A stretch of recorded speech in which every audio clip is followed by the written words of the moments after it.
चलिए, तो कल तक का तो आई होप कोई दिक्कत नहीं होगी। चलिए यहाँ से स्टार्ट करते हैं, कंडीशन से स्टार्ट करना था ना, condition when the wife and the other are not entitled to claim maintenance, इससे पहले तक का करा दिया था, कंडीशंस करनी है। चलिए कंडीशन से स्टार्ट करते हैं कि ऐसा क्या होगा जब या तो वाइफ या फिर कोई अदर रिलेटिव जो भी है, मदर फादर या कोई अदर रिलेटिव में जो आ रहा है, उनका मेंटेनेंस क्लेम करने का राइट खत्म हो जाएगा। ऐसी कोई तो चीज़ होगी ही ना जिसकी वजह से वो अपने मेंटेनेंस क्लेम करने का राइट खो देंगे। देखो जब हमने स्टार्ट किया था ना, तब हमने इसको यहाँ तक पढ़ा था कि कॉरेस्पॉन्डिंग ड्यूटी होती है। अगर मेरा मतलब ड्यूटी है ना कि मैं आपको मेंटेनेंस दूंगी, तो आपकी ड्यूटी है कि कम से कम आप मेरे साथ सिंसियर तो होगे। तो वाइफ के केस में भी यही होता है कि जब जो वाइफ है वो मेंटेनेंस का राइट खो देगी जब वो या तो हस्बैंड को बिल्कुल अबैंडन कर देती है बिना किसी लॉफुल कॉज के, हस्बैंड को छोड़ जाती हैं या उनके साथ नहीं रहती हैं बिना किसी लॉफुल कॉज के। तो ये सारी चीज़ें होती हैं जब हस्बैंड फिर बाउंड नहीं रहता मेंटेनेंस देने का। रीज़न क्या है कि अगर वाइफ हस्बैंड से मेंटेनेंस मांग रही है तो कम से कम वो उनके साथ तो रहती होनी चाहिए ना। वाइफ का हस्बैंड के साथ रहना बिना किसी रीजनेबल कॉज के, उनको छोड़ कर ना जाना, उनके घर में रहना, और एक ओबीडियंट वाइफ मतलब lawful commands of husband according to Muslim law, it is also a condition that wife must be truthful and obedient to the husband और टुवर्ड्स द हस्बैंड। तो अगर वाइफ ऐसा है कि नेग्लेक्ट करेंगी, घर को नेग्लेक्ट करेंगी, हस्बैंड को नेग्लेक्ट करेंगी बिना किसी कारण के, तो ऐसे में वो अपना राइट टू क्लेम मेंटेनेंस खो देती हैं, ठीक है। या फिर एक रीजनेबल रिक्वेस्ट जो होती हैं हस्बैंड की वो कंप्लाई नहीं करती हैं, वो पूरी नहीं करती हैं, तो ऐसे केस में भी वो अपना राइट टू मेंटेनेंस खो देती हैं। लेकिन रिक्वेस्ट भी रीजनेबल होनी चाहिए और जो हस्बैंड की डिमांड्स हैं वो भी रीजनेबल होनी चाहिए। ऐसा नहीं है कि हस्बैंड अनरीजनेबल डिमांड कर रहा है। अब साथ रहने वाला ही पॉइंट है कि उसको रीजनेबली उनके घर में रहने ही छोड़ कर जाए। आपने कुछ सर्कमस्टांस ऐसे देखे होंगे जब वाइफ के साथ जो है क्रूअल्टी होती है, चाहे बाय दी हस्बैंड हो या by the relative of husband हो, और हस्बैंड एक्शन नहीं लेते हैं। ऐसे में अगर वाइफ घर छोड़कर जा रही हैं या उनके साथ उनके घर में रहने से मना करती हैं, तो फिर वो रीजनेबल वाइफ की साइड से है उनका ना रहना। ऐसे में हस्बैंड उनको मेंटेनेंस देने से मना नहीं कर सकता कि ये तो मेरे साथ ही नहीं है, इनका मेंटेनेंस नहीं बनता है। ऐसा नहीं होता है। ऐसे केस में वाइफ एंटाइटल्ड है मेंटेनेंस लेने के लिए और हस्बैंड भी बाउंड है, ठीक है। अब चिल्ड्रन के, ये वाइफ के केस में था। चिल्ड्रन के केस में क्या है, बच्चों को कब मेंटेनेंस नहीं मिलेगा, जब तक वो मतलब ये है कि मेजॉरिटी अटेन नहीं करते।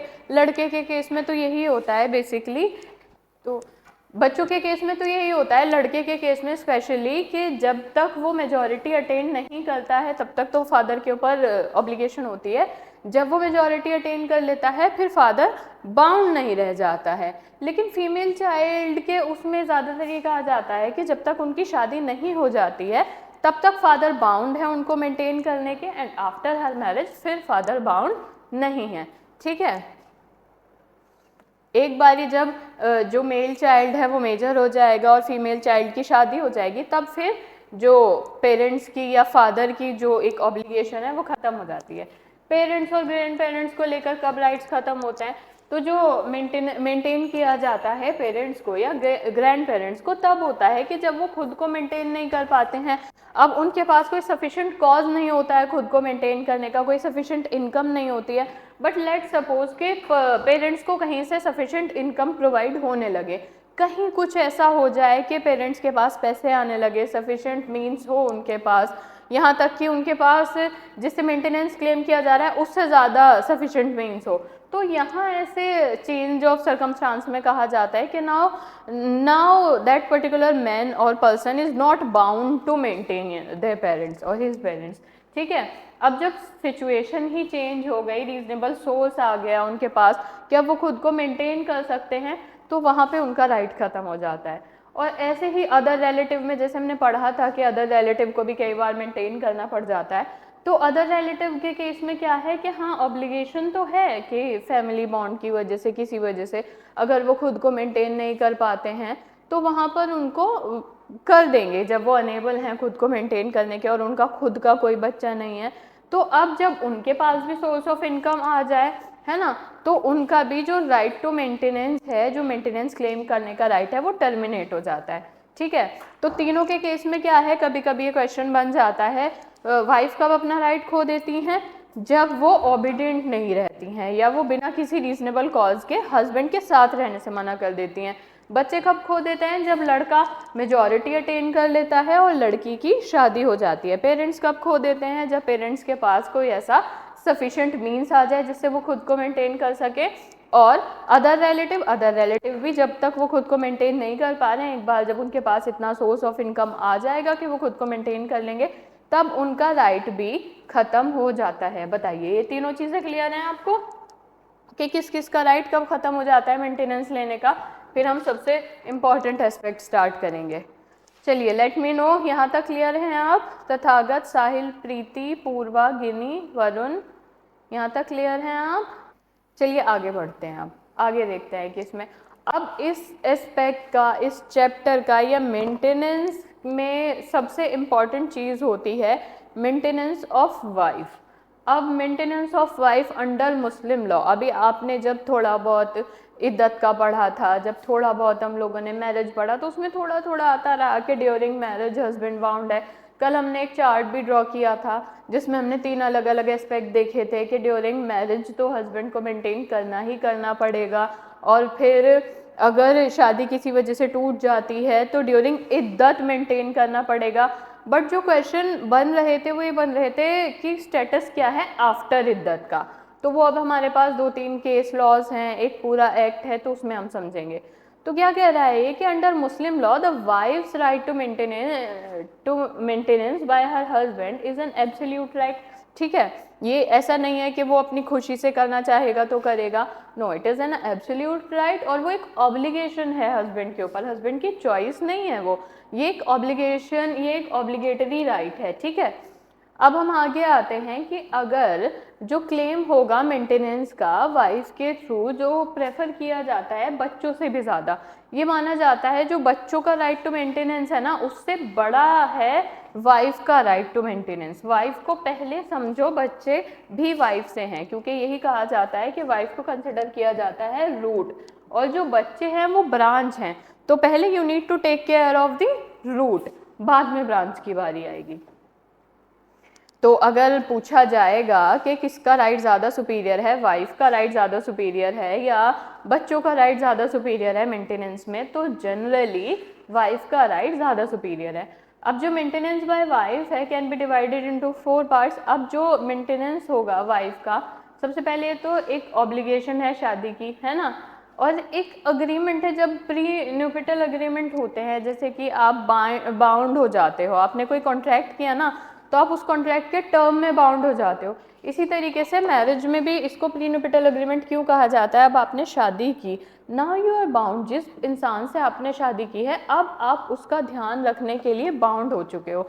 अब आपके पास कोई दूसरा रास्ता ही नहीं है, just you need to take care of that particular person. ठीक है, अब ये प्री न्यूपिटल एग्रीमेंट जो है आपका, ये लीगली बाइंडिंग कॉन्ट्रैक्ट माना जाता है। जब हमने मैरिज पढ़ा था तो मैरिज में there was marriage is a legal contract between 2 persons. तो यहाँ पे जो मेंटेनेंस का राइट है उसी बेसिस पे है। ठीक है, अब लेकिन जब मुस्लिम लॉ साइलेंट होता है इस बात के बारे में, तब पिक्चर में सीआरपीसी आता है, क्योंकि हमने पढ़ा था कि या तो इद्दत के पीरियड के दौरान है या आफ्टर इद्दत भी हो सकता है। तो जब यहाँ पर आप नहीं कर पाते हैं उस चीज़ को, मतलब मुस्लिम लॉ वहाँ पे जस्टिस नहीं दिला पाता है, तो जस्टिस दिलाने के लिए बीच में आता है सीआरपीसी। ऑलराइट, जब मुस्लिम लॉ जस्टिस नहीं दिला पाता है तो जस्टिस दिलाने के लिए आता है सीआरपीसी। ठीक है, तो सीआरपीसी या बीएनएसएस, अब सेक्शन नंबर चेंज हो चुका है। ठीक है, तो आप यहाँ पे ध्यान रखना, यानी ऐसा नहीं कह सकते। अब पहले सवाल यही उठा था, अब जो सबसे बड़ी बात है कि जो मुस्लिम वुमेन है वो तो मेंटेनेंस अंडर मुस्लिम लॉ ही मांग सकती हैं, वो तो यहाँ मांग ही नहीं सकती। तो कोर्ट ने कहा नहीं, ऐसा कुछ नहीं है, मुस्लिम वुमेन सीआरपीसी के अंदर भी मेंटेनेंस क्लेम कर सकती हैं या फिर मेंटेनेंस ले सकती हैं। वो Muslim women protection of right on divorce act 1986। अब हम यहाँ पर ये पढ़ेंगे कि किस तरीके से एक मिसअंडरस्टैंडिंग अराइज हुई थी अच्छे खासे जजमेंट से किस तरीके से राइट्स जो हैं वुमेन के, डाइवोर्स वुमेन के, वो किस तरीके से हैम्पर हुए थे और किस तरीके से वो वापस आ गए थे पिक्चर में। ठीक है, तो इसमें सबसे पहले क्या कहा गया कि जो हस्बैंड हैं उनकी ऑब्लिगेशन है कि वो वाइफ को मेंटेन करें जब तक वो उनके साथ फेथफुल है वाइफ। ठीक है, अब वाइफ हस्बैंड सीख कर सकती हैं मेंटेनेंस अगर वो डिसऑबे भी कर रही हैं हस्बैंड को। किस सिचुएशन में, मतलब डिसऑबे करने की किस सिचुएशन में वो मेंटेनेंस क्लेम कर सकती है? सबसे पहला, या तो ऐसी सिचुएशन है कि हस्बैंड कोई कंक्यूबाइन रखता है ना, या मिस्ट्रेस रखता है। ऑलरेडी मैरिड मैन अगर कोई मिस्ट्रेस रखेगा या कंक्यूबाइन रखेगा और फिर वो वाइफ से ये भी एक्सपेक्ट करेगा कि वो बहुत ज़्यादा ओबीडियंट हो जाएगी, तो ऐसे नहीं होता है। अगर वो कंक्यूबाइन रख रहा है, मिस्ट्रेस रख रहा है, यहाँ तक कि अगर वो सेकंड मैरिज भी कर रहा है, तो वाइफ के ऊपर ये क्लेम कि नहीं ये फेथफुल नहीं थी, वो नहीं चलता है। ठीक है, अब हस्बैंड जो है वो गिल्टी होगा कमिट करने का क्रूरल्टी। अगर वो क्रूरल्टी कर रहा है तो फिर उसके बाद वो ये भी कहेगा कि नहीं, she is not faithful to me, तो ऐसा भी नहीं होता है। ऐसे केस में भी फेथफुलनेस नहीं देखी जाएगी, उसको बस मेंटेनेंस दिलाया जाएगा। ठीक है, अब जो मैरिज है वो कंज्यूमेटेड नहीं है किसी भी तरीके की डिजीज या इलनेस की वजह से या एब्सेंस की वजह से हस्बैंड की। ठीक है, और वाइफ की परमिशन थी नहीं उस एब्सेंस में या किसी भी चीज़ में, तो हस्बैंड वहाँ पे ये नहीं करेगा कि, या फिर हस्बैंड प्यूबर्टी पे भी नहीं पहुँचा, तो अब ये सारी अगर कंज्यूमेशन से रिलेटेड हस्बैंड के साइड से इशू है, तो फिर अगर वाइफ साथ नहीं रह रही हैं तो भी वहाँ पे हस्बैंड की एक ड्यूटी बन जाती है कि वो उसको मेंटेनेंस दे। ठीक, अब मेंटेनेंस जो मिलता है, अब एक एक्ट आया है हमारा maintenance under the Muslim women protection right on divorce act 1986। तो अब इसमें क्या हुआ था कि इसका जो मेन पर्पस था वो ये था कि सेफ गार्ड करें जो राइट्स हैं मुस्लिम वुमेन के, पर्टिकुलरली उनको जो सबसे पहले जो डिवोर्स हो चुकी है, सेपरेट हो चुके हैं हस्बैंड से, तो अब ये पेमेंट दिलाने के लिए एक्ट पिक्चर में आया। इस एक्ट में कुछ ऐसा मेंटेनेंस का फेयर एंड रीजनेबल अमाउंट होना चाहिए, इस बारे में भी बात की गई। इस एक्ट ने समझाया कि अगर आप अमाउंट दे रहे हो तो वो बहुत ज़्यादा फेयर रीजनेबल होना चाहिए और वाइफ की जो नीड्स हैं उससे मैच करना चाहिए। ऑलराइट, अब इसका ओरिजिन कैसे हुआ, क्या ऐसे कारण थे जिसकी वजह से Muslim women protection right on divorce act picture में आया था? देखिए, शाहबानो का केस आपने सुना था, बट वहाँ से ही क्यों, ऐसा क्यों था कि इस चीज़ के बारे में इतनी ज़्यादा बात होने लगी, सडनली ये सारा न्यूज़ में आने लगा, और एक केस जो एक छोटी सी जगह की रहने वाली शाहबानो ने किया था और वो इतना ज़्यादा भारी पड़ने लगा?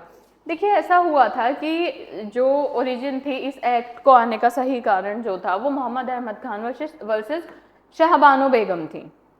अब क्या हुआ ना इस केस में कि जो मोहम्मद अहमद खान थे उनकी शाहबानो से शादी हुई थी और जो महर का अमाउंट था उस टाइम पे, वो डिवोर्स या डेथ हो जाए उस पे उन्हें 3000 पे करना था शाहबानो को। ठीक है, इसकी स्टोरी सुनना कि जो मोहम्मद अहमद खान और शाहबानो की शादी हुई थी तो वहाँ पे शादी में जो महर तय किया गया था वो 3000 रुपये था। वो भी कौन सा वाला महर था? जो डिसोल्यूशन ऑफ मैरिज पे किया जाना था।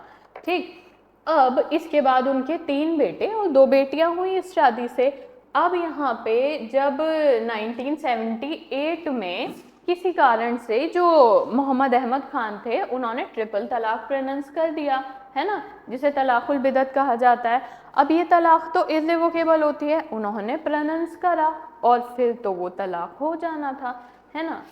अब इस्लामिक लॉ में क्या था कि अब अगर इर्रिवोकेबल तलाक भी है तो वाइफ इद्दत तो करेगी, जैसे यहाँ पे प्रोनाउंस करा तो यहीं पे डाइवोर्स फाइनल हो गया, तो यहाँ से ये 3 महीने की इद्दत तो है, लेकिन इस 3 महीने में भी डाइवोर्स नहीं रोका जा सकता, ये सब आपने अच्छे से पढ़ रखा है। तो अब उस पे मोहम्मद अहमद खान के ऊपर बाउंड था कि ये 3000 रुपये यहाँ इसी पीरियड में पे करे, यानी इर्रिवोकेबल डाइवोर्स तो यहाँ पे दे दिया, अब 3 महीने की इद्दत के ही पीरियड में ये अमाउंट पे किया जाना था।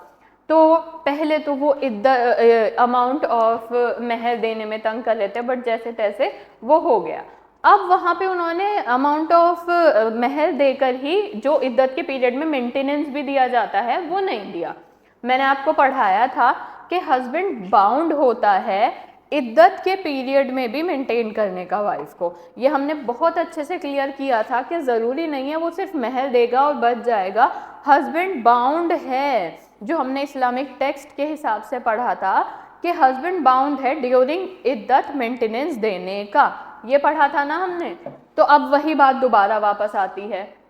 अब यहाँ पे उन्हें उनके घर से निकाल दिया जाता है, ठीक है। इद्दत के दौरान मेंटेनेंस देना तो छोड़ो, वहाँ रहने भी नहीं दिया जाता। और हमने इद्दत जब पढ़ा था तो हमने ये पढ़ा था ना कि वाइफ का राइट होता है अगर वो चाहे तो इद्दत अपने हस्बैंड के घर में करेगी। यहाँ पे एक तो उन्हें उनके घर से धक्के मार के निकाल दिया जाता है, ऊपर से इद्दत के पीरियड में भी कोई मेंटेनेंस नहीं दिया जाता, जस्ट जो सिर्फ महर का अमाउंट था महर पे की जाती है उनको। अब वो वहाँ पे उन्होंने क्या किया, उन्हें जब निकाल दिया गया तो उन्होंने पिटिशन फाइल कर दी सेक्शन 125। वो मुस्लिम लॉ में ना जाके, मुस्लिम लॉ में मेंटेनेंस सीख ना करके उन्होंने सीआरपीसी का सहारा दिया। वो कोर्ट गई और उन्होंने सीधा सीधा सेक्शन 125 में अपना केस फाइल किया। तो यहाँ पे जो मजिस्ट्रेट थे वहाँ पे उन्होंने मेंटेनेंस तय करवाया 25 रुपये पर मंथ, ठीक। जो पहला मेंटेनेंस का अमाउंट वहाँ पे हुआ ना, तो वहाँ पे जुडिशियल मजिस्ट्रेट ने वो अमाउंट 25 रुपये तय कराया। अब उनको लगा शाहबानों को कि 25 रुपये तो बिल्कुल भी सही नहीं है, बच्चे भी हैं, वैसे भी रहना है। तो उन्होंने ना फिर यहाँ पे अपील कर दी। अपील कहाँ की? मध्य प्रदेश हाई कोर्ट में। अब ये जो अपील हुआ तो अपील का रिजल्ट ये आया कि जज ने वहाँ पे उनको 179 रुपीज़ और 20 पैसे ये उनका मेंटेनेंस दिया। अब इससे शाहबानो तो खुश थी, लेकिन मोहम्मद अहमद खान को ये मेंटेनेंस का अमाउंट ज़्यादा लग रहा था। तो मध्य प्रदेश हाई कोर्ट का जो ये अमाउंट तय हुआ था तो वो वहाँ पे इससे खुश नहीं थे, तो वो चले गए हाई कोर्ट की अपील करने सुप्रीम कोर्ट। कौन चले गए? मोहम्मद अहमद खान। उनको लगा मेंटेनेंस का अमाउंट बहुत ज़्यादा है, और ये जब वो यहाँ पे गए तो उन्होंने ये कहा कि चलो जो भी अमाउंट है, लेकिन मैं ना अब इसको लाइफ लॉन्ग बैठ के मेंटेन नहीं करूँगा। मुस्लिम टेक्स्ट के हिसाब से ये है कि वाइफ का जो राइट टू मेंटेनेंस है ना वो ड्यूरिंग इद्दत ही है, मैं इद्दत के बाद इनको मेंटेन नहीं करूँगा। और आप लोगों को भी ध्यान होगा कि जो एक क्लियर टेक्स्ट पढ़ा है, बाकी एम्बिगुअस है, सब कुछ इंटरप्रिटेशन पे डिपेंड करता है, मैटर करता है कि आप मेरी बात को किस तरीके से लेंगे। तो वो वहाँ पे भी जो सारी इद्दत के बाद वाले मेंटेनेंस की बात है वो इंटरप्रिटेशन पे ही जाती है। काफ़ी जगह काफ़ी टेक्स्ट में लिखा है कि अगर वो दूसरी शादी नहीं करती हैं तो उनको मेंटेन करो, लेकिन जो क्लियर टेक्स्ट है वो मेंटेनेंस की बात ड्यूरिंग इद्दत ही कर रहे हैं। और इसी बात पे जो मोहम्मद अहमद खान थे उन्होंने कहा कि ये जो इनको मेंटेनेंस मिल रहा है, अब आप इसका अमाउंट कुछ भी रखो, चाहे कितना भी एक्सीड करो, कुछ भी करो, लेकिन मैं सिर्फ इद्दत के पीरियड तक ही इनको मेंटेन करूँगा, उसके बाद नहीं करूँगा, क्योंकि मेरा पर्सनल लॉ इस चीज़ की इजाज़त नहीं देता है मुझे, ठीक है। तो अब यहाँ पे उन्होंने एक क्वेश्चन ये भी उठाया कि ये सेक्शन 125 सीआरपीसी में क्यों आ रही हैं, इनको अपने मुस्लिम लॉ में रह के मेंटेनेंस मांगना चाहिए मुझसे, और मुस्लिम लॉ के अंदर रह के अपने पर्सनल, हम पे तो पर्सनल लॉ अप्लाई होगा, हम पे तो एप्लीकेबल पहले पर्सनल लॉ है, बाद में सीआरपीसी की बात आती है, तो ये अपने पर्सनल लॉ के अंदर रहकर मेंटेनेंस मांगे। तो पहली बात तो ये सीआरपीसी में नहीं आना चाहिए केस, और दूसरी चीज़ ये है कि जो इनको मेंटेनेंस मांगना चाहिए वो इद्दत तक मांगना चाहिए। अब कोर्ट के सामने दो मुद्दे थे जो उनको आंसर करने थे। क्या आंसर करना था कोर्ट को? सबसे पहला तो कोर्ट के सामने ये पॉइंट था कि क्या शाहबानो जो हैं वो सीआरपीसी में केस फाइल कर सकती हैं? क्या वो वाइफ है यहाँ पे सीआरपीसी के अंदर, या फिर उनको सिर्फ उनके पर्सनल लॉ में रहना चाहिए, या फिर यहाँ रहें? पहला सवाल कोर्ट के सामने ये था कि शाहबानो जो हैं वो सीआरपीसी में जो आई, क्या वो सही आई या उनको नहीं आना चाहिए था? क्या उनको लिमिट करना चाहिए था अपने पर्सनल लॉ तक, क्योंकि मुस्लिम्स पर तो मुस्लिम पर्सनल लॉ ही एप्लीकेबल होगा, अब वो सीआरपीसी में आ रही हैं? पहला सवाल तो ये था। दूसरा सवाल ये था कि इस्लामिक टेक्स्ट जो क्लियर बात करता है वो मेंटेनेंस ड्यूरिंग इद्दत की बात करता है, तो क्या उनको मेंटेनेंस ड्यूरिंग इद्दत ही दिलाना चाहिए, या फिर अगर एक ब्रॉड इंटरप्रिटेशन की जाए, मालिकी स्कूल के हिसाब से इंटरप्रेट किया जाए, तो मेंटेनेंस की बात ड्यूरिंग इद्दत नहीं होती है, फिर सीआरपीसी भी और एक ब्रॉड इंटरप्रिटेशन के बाद मुस्लिम लॉ भी आफ्टर इद्दत तक का मेंटेनेंस दिलाएगा। आफ्टर इद्दत, बट कब तक? Till she unmarried. अब ये दो सवाल कोर्ट के सामने बहुत मुश्किल खड़े थे और कोर्ट को दोनों को आंसर करना था। तो पहला सवाल ये था कि शाहबानो जो सीआरपीसी में आ गई, जो उन्होंने सीआरपीसी में केस फाइल किया, क्या वो कर सकती थी? क्या उनका राइट था? उन्होंने सही किया या फिर उन्हें अपने पर्सनल लॉ तक लिमिट रहना चाहिए था? और दूसरा सवाल इस केस में कोर्ट के सामने था कि ड्यूरिंग इद्दत या फिर जब तक अनमैरिड रहती हैं तब तक। ठीक है, अब क्या किया कोर्ट ने? पहले इस सवाल का जवाब दिया। तो इस सवाल में कोर्ट ने कहा कि जब सीआरपीसी सेक्शन 125 की बात होती है तो वाइफ, अब ये जो वाइफ इंक्लूड करता है ना,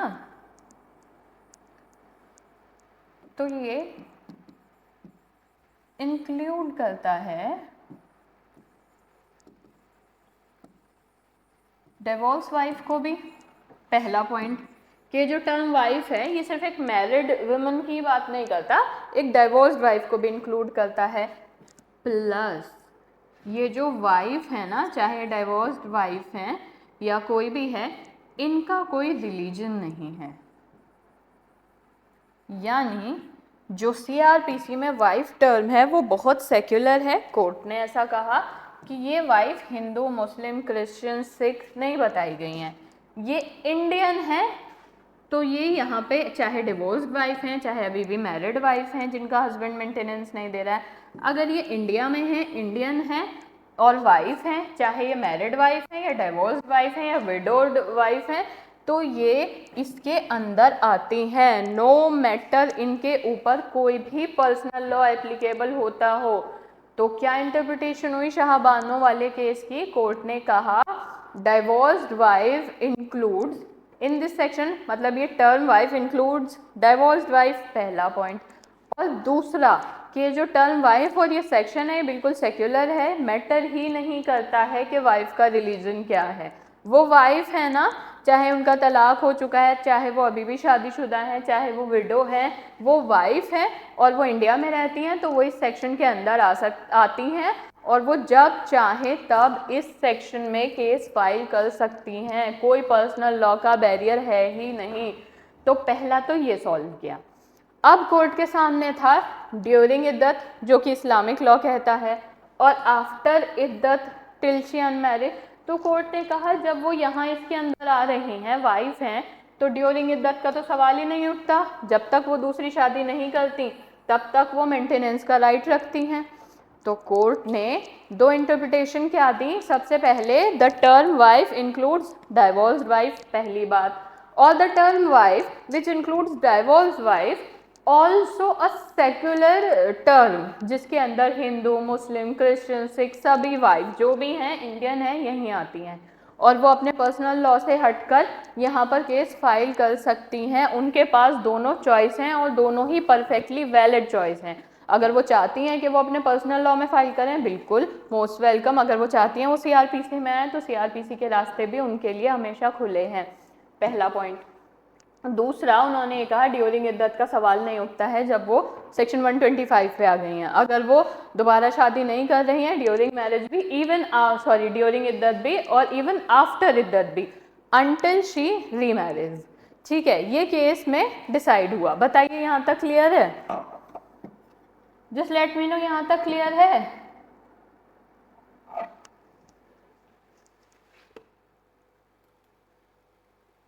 तथागत, साहिल, प्रीति, पूर्वा, वरुण, गिनी और शुभांग, यहाँ तक बताइए, यहाँ तक क्लियर है आप लोगों को?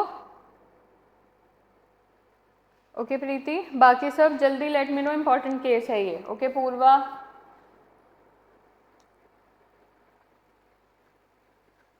ओके शुभांग, वरुण, गिनी, चलिए ठीक है। अब ये तो हुआ कि केस में क्या डिसाइड हुआ था, लेकिन आपने कभी देखा है कि हमारे यहाँ इतनी शांति से काम खत्म हो जाए? नहीं होता भाई। अब इस पे सवाल क्या उठा मुस्लिम कम्युनिटी से कि अब जब इन्होंने बोला कि डाइवोर्स वाइफ या वाइफ जो भी हैं वो इसमें सीआरपीसी में केस फाइल कर सकती हैं और इसके अंदर भी आती हैं, चलो ठीक है। लेकिन जब कोर्ट ने ये कहा कि इवन आफ्टर इद्दत मेंटेनेंस वाली बात कही, तो लोगों ने सवाल उठाया कि कोर्ट हमारे पर्सनल लॉ में छेड़छाड़ कर रहा है।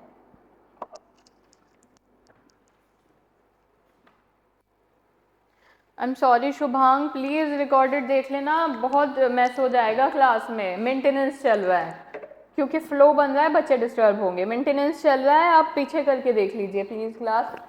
तो फिर अब मुस्लिम कम्युनिटी ने क्या किया कि बहुत शोर मचाया और क्या कहा कि आप हमारे पर्सनल लॉ में छेड़छाड़ करने की कोशिश कर रहे हैं। और छेड़छाड़ कैसे करने की कोशिश कर रहे हैं? शुभांग पीछे करके ज़रूर देखना, यहाँ से समझ नहीं आएगा, आप इनिशियली देखिए स्टार्ट से, ठीक है? यहाँ से मत देखो, कुछ नहीं समझ आएगा, आप कंफ्यूज हो जाओगे, इसको एक बारी शुरू से करके देख लीजिए। तो मुस्लिम कम्युनिटी ने क्या बोला कि नहीं भाई, आप हमारे पर्सनल लॉ में घुस रहे हो, ऐसे कैसे कर सकते हो आप अगर हमारे पर्सनल लॉ में घुसोगे, जब हमारा पर्सनल लॉ कहता है मेंटेनेंस सिर्फ इद्दत तक मिलेगा, आप कैसे कह रहे हो कि इद्दत के बाद भी मिल जाएगा? ठीक है, ऑलराइट तथागत शुभांग। तो अब ये सवाल उठने लगा, लोग भड़कने लगे, लोगों ने कहा कि जो शाहबानो का डिसीजन आया है ये पर्सनल लॉ के साथ गलत कर रहा है, ये मैं आपको दे दिया है, आप पढ़ लेना इसको तसल्ली से बैठ करके, इसमें क्या क्या इशू थे मैंने आपको सब समझा दिया है ना, ये सब हमने डील कर लिया है, आप इसे बैठ के पढ़ेंगे। एक दो इशूज दिखाती हूँ। तो अब इसमें बेसिकली क्या परेशानी उठी ना, कॉन्सिक्वेंसेस क्या हुए इस केस के, कि जो मेजर पॉइंट था वो ये था कि इस केस में कह दिया गया कि जो हस्बैंड है ना उसकी ऑब्लिगेशन है कि मेंटेन करे डिवोर्स के बाद, यानी इद्दत के बाद भी मेंटेन करे, ये शाहबानो वाले केस में कह दिया। अब इसके बाद मुस्लिम कम्युनिटी ने ये कहा कि आप हमारे पर्सनल लॉ से छेड़छाड़ कर रहे हैं, जो कि आप नहीं कर सकते। इस्लामिक लॉ के हिसाब से डाइवोर्स वाइफ को ड्यूरिंग इद्दत तक ही मेंटेनेंस दिया जाता है, उसके बाद नहीं। तो आप अपना जजमेंट वापस लो, ये करो वो करो। तो क्या कॉन्सिक्वेंसेस हुए कि बहुत ज़्यादा शोर मचा इस चीज़ पे, लोगों ने बहुत शोर करा, है ना। क्या बोला उन्होंने कि बहुत ज़्यादा स्कैंडलस मीडिया कवरेज हुई, बहुत प्रोटेस्ट हुए इसके कि अलग अलग रिलीजन ग्रुप, मतलब मुस्लिम कम्युनिटी ने ही, कि आप ऐसा कैसे कर सकते हैं, आप हमारे रिलीजन में कैसे दखल दे सकते हैं, अगर मुस्लिम में ये है कि ड्यूरिंग इद्दत होना चाहिए तो ड्यूरिंग इद्दत ही होना चाहिए, तो रिलीजन पे पर्सनल लॉ पे अटैक है, हमारे यहाँ तो मेंटेनेंस सिर्फ टिल इद्दत पीरियड मिलता है, आप कैसे कह रहे हो कि बियॉन्ड इद्दत भी दिया जाए। तो यही सारा बहुत ज़्यादा पॉलिटिकल प्रेशर आया, ये सब हुआ जब बहुत ज़्यादा शोर मचने लगा ना, और वो कंट्रोल नहीं हुआ, और बात आने लगी कि हमारा कॉन्स्टिट्यूशनल राइट है कि आप हमारे उसमें इंटरफेयर नहीं करेंगे, तो पॉलिटिकल पार्टी पे और गवर्नमेंट पे बहुत बहुत बहुत प्रेशर बन गया। और उस प्रेशर में आकर एक एक्ट बना, जो एक्ट था Muslim women protection of right on divorce act 1986। ठीक है, यहाँ पे कहीं ना कहीं ये जो बना था ना, ये रिड्यूस कर रहा था जो प्रोटेक्शन मिला था ना औरतों को शाहबानों के केस में, कि आफ्टर इद्दत भी दिया जा रहा था मेंटेनेंस।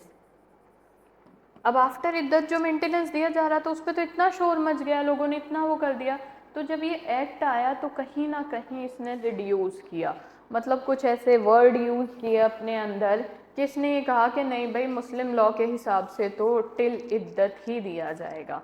ठीक है, जो लाइबिलिटी बनाई इस एक्ट ने हस्बैंड की कि वो पे करे मेंटेनेंस, वो सिर्फ टिल पीरियड ऑफ इद्दत तक रख दी। ठीक है, लेकिन एक छोटा सा इसने सोचा, अब देखो गवर्नमेंट कोई भी एक्ट बनाती है ना तो वो अनरीजनेबल नहीं बना सकती। उस टाइम पे गवर्नमेंट के दिमाग में एक क्लियर सी चीज़ थी कि ये जो एक्ट बनाना पड़ रहा है ये प्रेशर में आके बनाना पड़ रहा है, क्योंकि परेशान कर रहे हैं लोग, है ना, समहाउ वो तंग कर रहे हैं, वो ये कह रहे हैं कि हमारे रिलीजन में मत घुसो, बट सिर्फ ये बना देना कि टिल इद्दत, तो वो उनको अनरीजनेबल लगा। तो उन्होंने उसमें एक छोटा सा क्लॉज और डाला कि वैसे तो हस्बैंड बाउंड जो है सिर्फ इद्दत तक ही है वाइफ को मेंटेन करने का, ये इस एक्ट की बात बता रही हूँ।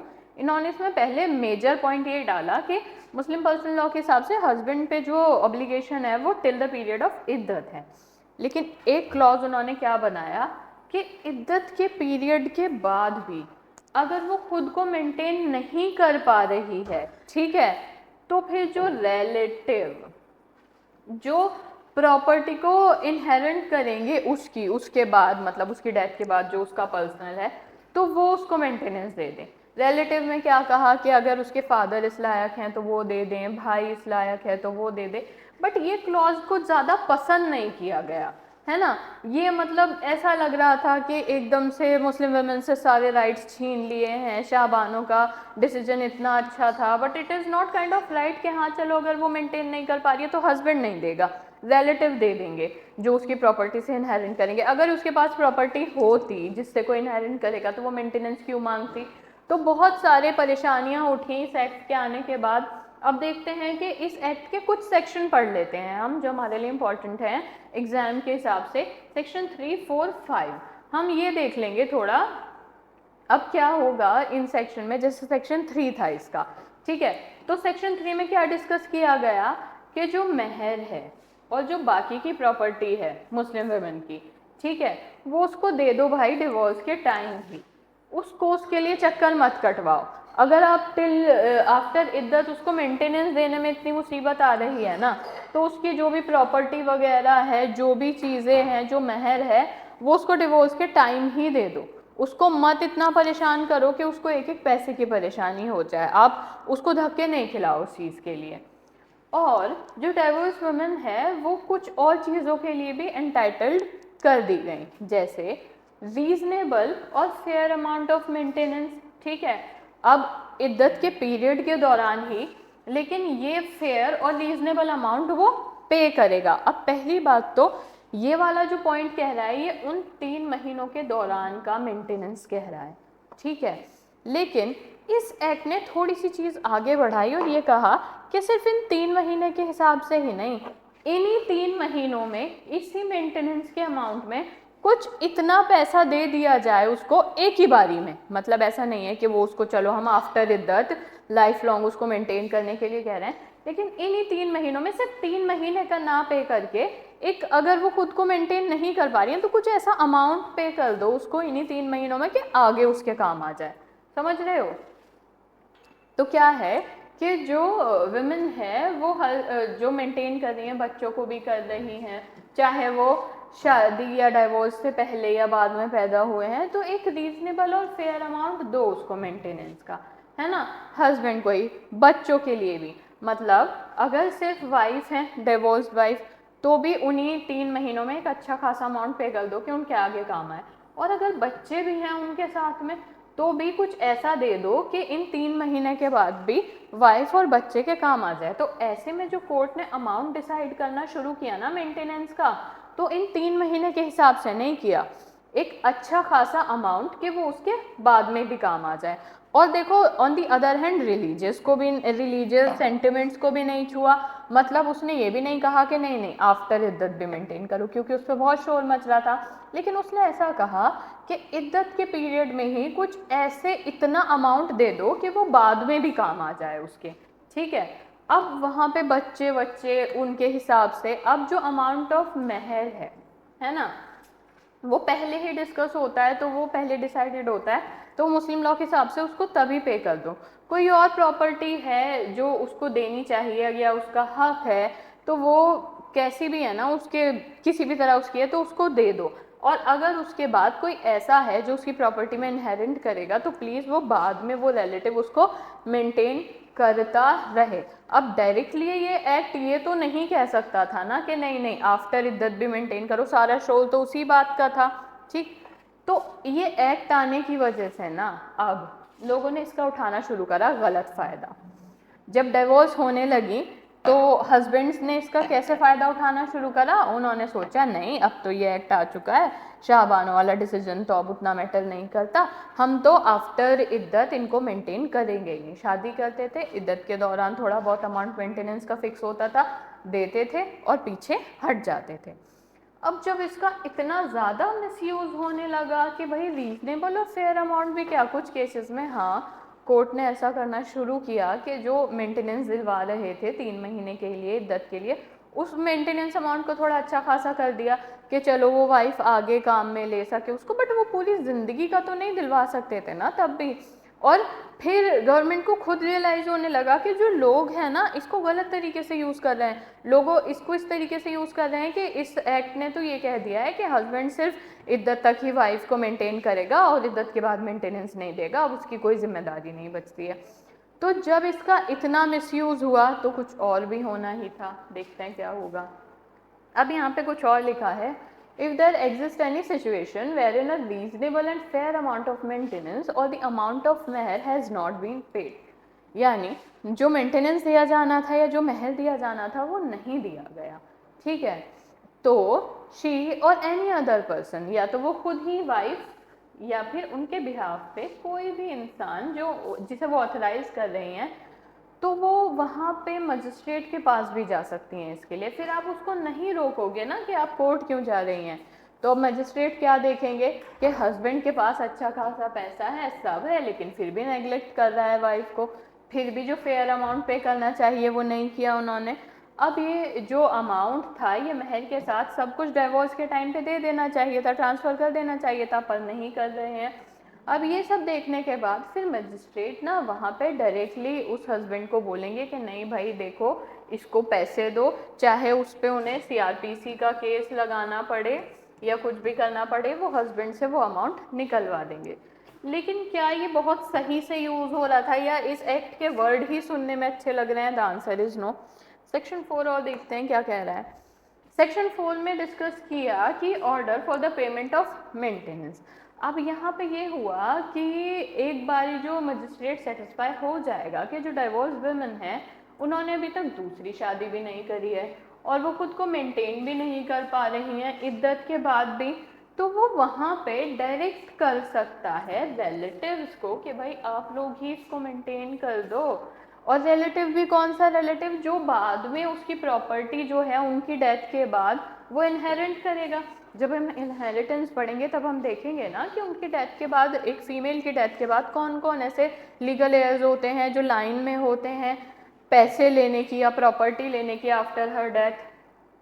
तो जो अमाउंट होगा मेंटेनेंस का वो रिलेटिव्स को देना पड़ेगा, एक रीजनेबली कैटेगरी के जितनी भी उनकी ज़रूरतें हैं वो सारी, और वो बाद में तो उनकी प्रॉपर्टी इनहेरिट कर ही लेंगे। ये सारी चीज़ें हो गई, सब डिसाइड हो गया। अब सेक्शन नंबर 5 क्या कह रहा था? सेक्शन नंबर 5 कहने लगता है कि जो एक्ट है वो डिस्कस करता है अमाउंट कितना मिलना चाहिए। अब अमाउंट देखो, क्या एक डिवोर्स वाइफ है अगर वो सिंगल हैं तो ऑफकोर्स उनके खर्च कम होंगे, अगर उनके साथ 2 बच्चे हैं तो उनके खर्च और ज़्यादा होंगे। अब जैसे शाहबानो वाला केस था उसमें तो बच्चे भी 5 थे, वहाँ और ज़्यादा था, तो वो सारे सर्कमस्टांस देखे जाएंगे, पोजीशन देखी जाएगी वाइफ की, क्या कोई ऐसा हेल्थ इशू तो नहीं है कि कोई मेडिकल ट्रीटमेंट चल रहा है, किसी बच्चे का ट्रीटमेंट चल रहा है, वाइफ का खुद का ट्रीटमेंट चल रहा है, बच्चे पढ़ते हैं, क्या है।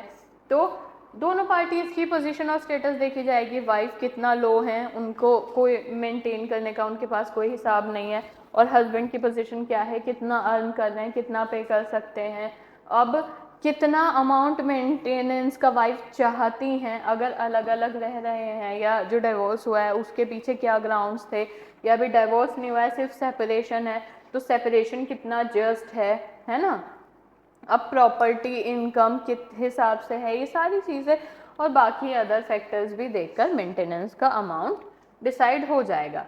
लेकिन स्टिल ये सब सुनने में अच्छा ही नहीं लग रहा है। और ये सब सुनने में अच्छा क्यों नहीं लग रहा है?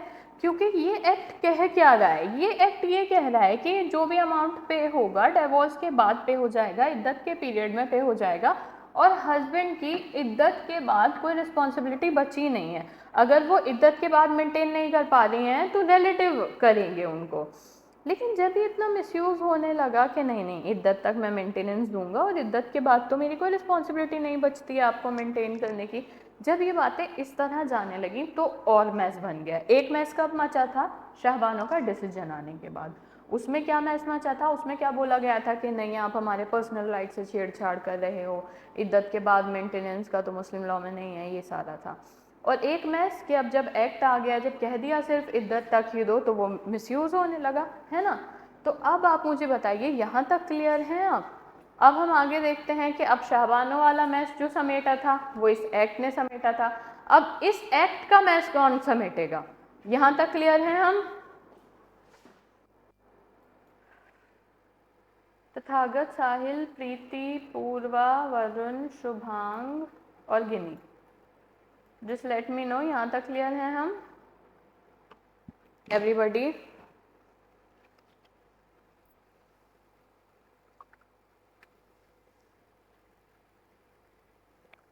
ऑल राइट, प्रीति, शुभांग, वरुण, पूर्वा।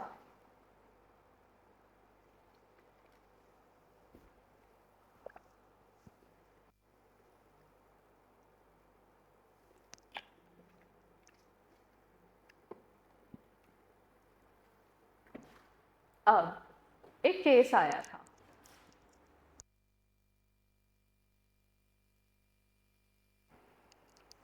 जो अलग अलग इशू उठ कर आ रहे थे ना, और अलग अलग परेशानियां थी कि इस एक्ट ने ऐसा कैसे कह दिया, ऐसा कैसे हो गया, तो ये आपके लिए शाहबानों से भी ज़्यादा इम्पॉर्टेंट है।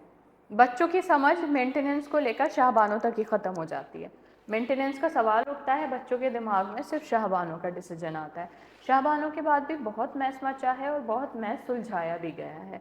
तो आपके लिए एक केस है जिसका नाम था Daniel Latifi versus Union of India, ठीक है।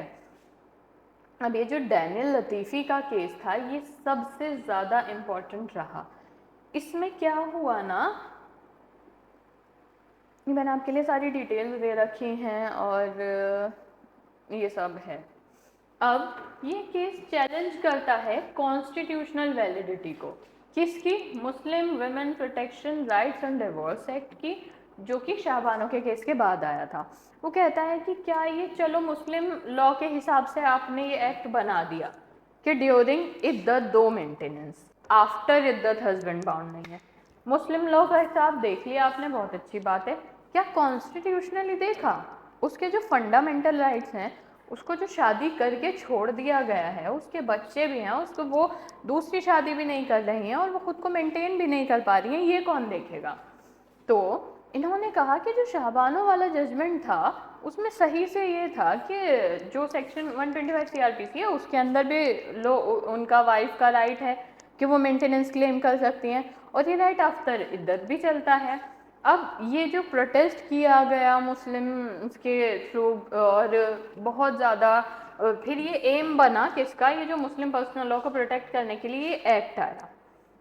तो अब इन्होंने कुछ इश्यूज बताए अपने, क्या कहा कि ये जो आपका एक्ट आया है ये वॉलेट करता है क्या आर्टिकल 14, 15, 21 को, equality, non discrimination and right to life. वो कैसे?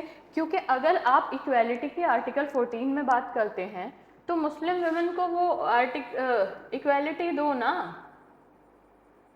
यानी 125 के अंदर मेंटेनेंस दो, यानी आफ्टर इद्दत दो, यानी मुस्लिम्स जो भी कह रहे हैं करने दो उनको, उनके साथ डिस्क्रिमिनेशन नहीं हो रहा है ना। पर्सनल लॉ का झंडा नहीं सुनो किसी का भी, पर्सनल लॉ में नहीं मिलेगा, सीआरपीसी में मिलेगा, आफ्टर इद्दत भी मिलेगा। एक्ट में ऐसी बातें नहीं करो सिर्फ एक मुस्लिम लॉ को प्रोटेक्ट करने के लिए, ठीक है। और दूसरा पूछा था कि आपको नहीं लगता कि ये जो एक्ट है ये डिनाई कर रहा है डाइवोर्स मुस्लिम वुमेन के राइट्स को, एक फेयर और रीजनेबल मेंटेनेंस जो उसका मिलना चाहिए, ये एक्ट वो मिलने ही नहीं दे रहा है। ये जो एक्ट आया है, शाहबानो वाला डिसीजन सही था लेकिन ये एक्ट आना गलत था। लेकिन इस एक्ट को लाने में गवर्नमेंट की भी तो गलती नहीं थी। मुस्लिम ग्रुप्स ने, मुस्लिम कम्युनिटी ने इतना शोर शराबा मचाया था, इतना मतलब सब पीस हैम्पर हुआ था कि आप हमारे पर्सनल राइट इन्फ्रिंज कर रहे हैं, हमारे पर्सनल राइट के हिसाब से तो सिर्फ ड्यूरिंग इद्दत दिया जाएगा मेंटेनेंस, बाद में नहीं दिया जाएगा। तो ये सारी चीज़ के बाद एक्ट लाना भी मजबूरी थी, बट ये एक्ट आने के बाद तो और नुकसान हो गया। उन्हें एक तरीके से मतलब ग्रीन चिट मिल गई कि करो नुकसान पहुंचाओ, डाइवोर्स दो, इद्दत में मेंटेनेंस दो, छोड़ दो, ठीक है। अब आर्ग्यूमेंट क्या हुए ना इस पे कि ये डिप्राइव कर रहा है 125 वाला बेनिफिट लेने से, डिस्क्रिमिनेशन हो रहा है बेस्ड ऑन रिलीजन, यानी वो सिर्फ मुस्लिम है इस वजह से वो आफ्टर इद्दत मेंटेनेंस ना लें। अगर उनका डिवोर्स हो गया और उन्होंने दूसरी शादी भी नहीं की है तो उनको मेंटेनेंस नहीं मिलेगा just because they are Muslim, कि उनकी कम्युनिटी उनको मेंटेनेंस लेने ही नहीं दे रही है आफ्टर द इद्दत, ठीक है, तो ये तो फंडामेंटल राइट्स का वायलेशन हो रहा है। तो यहाँ पे ऐसा लग रहा था कि जो मुस्लिम वुमेन हैं उनको ऐसे बिल्कुल फेंक दिया जा रहा है, वायलेट कर रहा है उनका लाइफ और डिग्निटी का। तो इस एक्ट में, जजमेंट में सुप्रीम कोर्ट ने ये कहा कि एक तरीके से वैलिडिटी बताई 1986 के एक्ट की, है ना। उन्होंने ये कहा कि एक्ट गलत नहीं है और एक्ट गलत इंटेंशन से नहीं आया है, हमें इंटरप्रेट करने दो इसको। हाँ, इसका मिसयूज़ हो रहा है, लेकिन हमारी इस एक्ट को लाने की इंटेंशन ये नहीं थी कि किसी भी तरीके से मुस्लिम वुमेन को डिप्राइव कर दो उनके राइट से, या उनको नुकसान पहुंचाओ, या उनको मेंटेनेंस नहीं लेने दो। हमारी इंटेंशंस ऐसी बिल्कुल भी नहीं थी। हमारी इंटेंशन थी, तो यहाँ उन्होंने इसको इंटरप्रेट किया ढंग से और बताया कि हम शाहबानो के प्रिंसिपल के अगेंस्ट नहीं थे, बस जब लोग उतना भड़क गए तो हम थोड़ा सा बेटर तरीके से उसको फ्रेम कर रहे थे। तो कैसे इंटरप्रेट किया इन्होंने डैनियल लतीफ़ी में कि जो मुस्लिम हस्बैंड है वो लीगली बाउंड तो है ही, रीजनेबल और फेयर प्रोविजन यही होगा कि अपनी डाइवोर्स्ड वाइफ को मेंटेन करे, है ना, और इद्दत के पीरियड में मेंटेन करे, ये इस्लामिक लॉ के हिसाब से है। लेकिन ऐसा भी नहीं है ना कि अगर फ्यूचर नीड्स हैं तो उनको नहीं देखा जाएगा। बियॉन्ड इद्दत अगर उन्होंने दूसरी शादी नहीं की तो उनको ऐसे ही छोड़ लिया जाएगा, ठीक है। उन्होंने कहा नहीं, हम ये बात नहीं करते, जो डायरेक्ट प्रोविजन है वो हाँ ये है कि विद इन इद्दत पीरियड, लेकिन जो हमारे प्रोविजन है वो कवर करेंगे इस चीज़ को कि उनकी फ्यूचर नीड्स को भी देखा जाएगा, इद्दत के बाद भी देखा जाएगा, उनकी पूरी लाइफ जब तक वो या अगर वो दूसरी शादी नहीं करती हैं तो उनकी एंटायर लाइफ में मेंटेनेंस का मिलेगा हम। और फिर इन्होंने बिल्कुल ढंग से इंटरप्रेट करके बताया कि जो हमारा एक्ट है हम किसी भी तरीके से रिस्ट्रिक्ट नहीं कर रहे हैं हस्बैंड को कि बस इद्दत तक दो मेंटेनेंस, उसके बाद तुम आज़ाद हो। तो ऐसे तो कहीं ना कहीं ग्रीन चिट मिल जाएगी, शादी करो, डाइवोर्स दो, मेंटेनेंस थोड़ी देना है, ठीक है। उन्होंने कहा हम बिल्कुल भी ऐसा नहीं कर रहे हैं, बल्कि हम मैंडेट कर रहे हैं हस्बैंड के ऊपर कि चलो ऐसा नहीं है कि मंथली आप इद्दत के बाद भी, अगर आपका लॉ ऐसा नहीं कह रहा है तो आप मंथली क्या करेंगे, एक अमाउंट पे करेंगे, है ना, अमाउंट पे करेंगे। चलो मत करो ऐसा, क्योंकि आपके हिसाब से आफ्टर इद्दत आपका नहीं बनता है देना, ठीक है, आपके हिसाब से आफ्टर इद्दत आपका नहीं बनता है देना, तो मत दो, ठीक है। ये एक्ट यहाँ पे मुस्लिम लॉ को प्रोटेक्ट करता है, लेकिन अब मुस्लिम वुमेन को भी तो प्रोटेक्ट करेगा। तो मुस्लिम वुमेन को कैसे प्रोटेक्ट कर रहा है, इस एक्ट ने बात मान ली कि मत दो मंथली आफ्टर इद्दत, मंथ करो अमाउंट पे, मंथ टू मंथ और ईयर टू ईयर आफ्टर इद्दत, बिल्कुल मंथ दो आफ्टर इद्दत, लेकिन एक ऐसा लमसम अमाउंट दो इद्दत के ही दौरान कि वो उसके एंटायर फ्यूचर के लिए सफिशिएंट हो। तो यहाँ पे कोर्ट ने अपने एक्ट का मतलब समझाया कि हमने उसकी रिस्पॉन्सिबिलिटी इस तरीके से ख़त्म की, उसकी मतलब हस्बैंड की, इस तरीके से उसकी रिस्पॉन्सिबिलिटी ख़त्म की है कि 3 महीने की इद्दत ख़त्म हो गई, तो हाँ चलो अब वो बाउंड नहीं है कि वो हर महीने जाएगा या हर 6 महीने में एक अमाउंट पे करेगा, मंथली अमाउंट बांध दें हम उसका, ईयरली अमाउंट बांध दें। हाँ, हमने मना किया है इस चीज़ को इस एक्ट में, क्योंकि ये मुस्लिम लॉ के प्रोविजन से मैच नहीं खा रहा था, ठीक है, लेकिन हमने उसको उसकी लायबिलिटी से थोड़ी आज़ाद किया है जिस हिसाब से लोग मिसयूज़ कर रहे हैं इसका। हमने ये कहा है मंथली मत पे करो इद्दत के बाद, लेकिन ड्यूरिंग इद्दत ही एक ऐसा लमसम अमाउंट पे कर दो जो उसकी एंटायर लाइफ, एंटायर फ्यूचर के लिए काफ़ी हो। तो आपने देखा होगा आजकल के केसेस में क्या कहा जाता है, एलिमनी ली है इतनी, इतना मेंटेनेंस लिया है मुस्लिम केसेस में, तो उसका मतलब यही होता है कि वो जब तक अनमैरिड रहेंगी तब तक के लिए तो वो क्लेम नहीं कर सकती हैं मेंटेनेंस, है ना। तो क्योंकि इद्दत तक ही मिलेगा तो एक लमसम अमाउंट तभी मिल जाता है डाइवोर्स के टाइम इद्दत में कि उनके एंटायर लाइफ के लिए वो सफिशिएंट रहे, हस्बैंड की कैपेसिटी के हिसाब से देखते हैं बेसिकली। लेकिन इसका भी एक लूप होल ये है, अभी दिमाग में मत लाना इसको, लेकिन लूप होल ये है कि हो सकता है वो पूरा लमसम अमाउंट ले लें और 2 साल बाद दूसरी शादी कर लें, कुछ भी हो सकता है, लेकिन वो यहाँ पढ़ने की बात नहीं है, वो कोर्ट की बात है। तो यहाँ पे कोर्ट ने अपने एक्ट की बात बताई कि मैं किसी का बुरा नहीं कर रहा हूँ, मैंने ये कहा है month to month after iddat payment का चक्कर मत रखो, इस एक्ट में मैंने ये कहा है, लेकिन एक लमसम अमाउंट प्रोवाइड कर दो जो उसके डिवोर्स के टाइम पे या इद्दत के टाइम पे जो उसके एंटायर फ्यूचर के लिए काफ़ी रहे। अगर हस्बैंड ऐसा नहीं करेगा, एक ऐसा लमसम अमाउंट नहीं पे कर रहा है, तो जो उनकी वाइफ है या एक्स वाइफ है वो मजिस्ट्रेट के पास जाएंगी, फिर वो डायरेक्ट करेगा पेमेंट करने के लिए, तब भी नहीं करोगे तो पिटोगे, फिर सज़ा मिलेगी। बताओ यहाँ तक क्लियर है? जस्ट लेट मी नो, यहाँ तक क्लियर है कैसे ये तीनों चीज़ें अलग अलग भाग रही थी और डैनियल लतीफ़ी के केस में कोर्ट ने इन सबको एक साथ बैठा दिया। यहाँ तक क्लियर है हम लोग? ऑलराइट, गिनी, वरुण, प्रीति, चलिए, है ना? ओके तथागत, देखो ये है 10 जगह भाग रही थी चीज़ें, तो कोर्ट ने समझा दिया कि कुछ भी गलत, ओके शुभांग, कि कुछ भी गलत नहीं किया है, इसको सही इंटरप्रिटेशन की ज़रूरत थी बस, तो वो इंटरप्रेट कर दिया। अब इम्पैक्ट क्या हुआ इस केस के आने का, इस केस के में जो इंटरप्रिटेशन कोर्ट के थ्रू की गई, तो दोबारा से जो जेंडर जस्टिस था, लोगों का भरोसा वापस आया कि नहीं नहीं, कोर्ट ने कोई गलत एक्ट नहीं बनाया था, वरना लोग कहने लगे थे एक्ट ही गलत है, ठीक है, और ये प्रोटेक्ट ही कर रहा है मुस्लिम वुमेन्स के राइट, अच्छा एक्ट है, बुरी बात नहीं है, और पर्सनल लॉ को बिना स्ट्राइक डाउन किए बनाई गई है लेजिस्लेशन।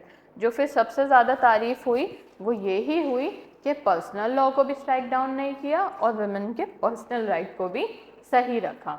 ये जो इंटरप्रिटेशन हुई थी पर्सनल लॉ की कॉन्स्टिट्यूशन की वैल्यू के साथ, इसको बहुत सराहा गया, और यहाँ पर ऐसा नहीं था कि वुमेन को छोड़ दिया जाएगा डाइवोर्स के बाद ऐसे ही, नहीं, ये नहीं कहता है ये एक्ट। तो ये सारी बातें कोर्ट ने सबको डैनियल लतीफ़ी के केस में समझा दी थी, ठीक।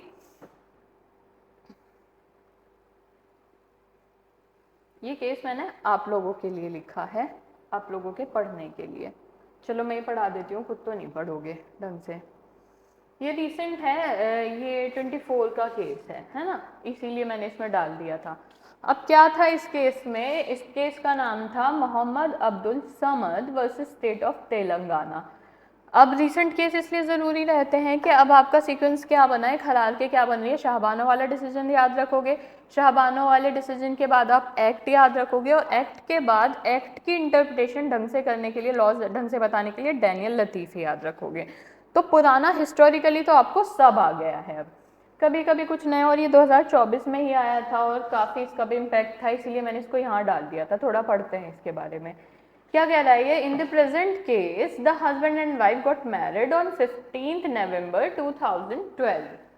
चलो, फिर क्या हुआ कि कुछ डिफरेंसेस होने लगे उन दोनों के बीच में, उनके रिलेशनशिप में, और ये चीज़ हुआ कि जो वाइफ थी उन्होंने घर छोड़ दिया 9 अप्रैल 2016 में। 12 में शादी हुई थी 2012, और उन्होंने 9 अप्रैल को घर छोड़ दिया था 2016 में।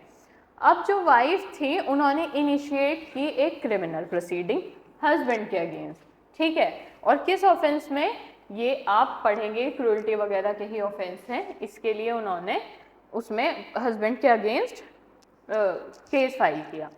अब रिजल्ट क्या हुआ, जब हस्बैंड को पता लगा कि वाइफ ने उनके अगेंस्ट केस फाइल कर दिया, वो भी क्रूअल्टी का केस फाइल किया है, ये सब हो रहा है, तो हस्बैंड ने गुस्से में आके ट्रिपल तलाक प्रोनाउंस कर दिया। क्या कर दिया? ट्रिपल तलाक प्रोनाउंस कर दिया, और उसके बाद सीधा काजी के पास गया और डाइवोर्स की डिक्री बनवाने लगा। ऐसा इसलिए किया कि उन्होंने, क्योंकि आजकल ट्रिपल तलाक को बैन कर दिया गया था, ये सब था, तो वो साथ साथ मेक श्योर करने के लिए कि बात सिर्फ ट्रिपल तलाक पे ही नहीं रह जाए, तो काजी से वो डिक्री भी बनाने लगे, ठीक है। और उन्होंने एक्स पार्टी यानी बिना वाइफ के ही एक सर्टिफिकेट ले लिया डाइवोर्स का 28 सितंबर 2017 में, ठीक, एक्स पार्टी डिक्री ले ली डाइवोर्स की।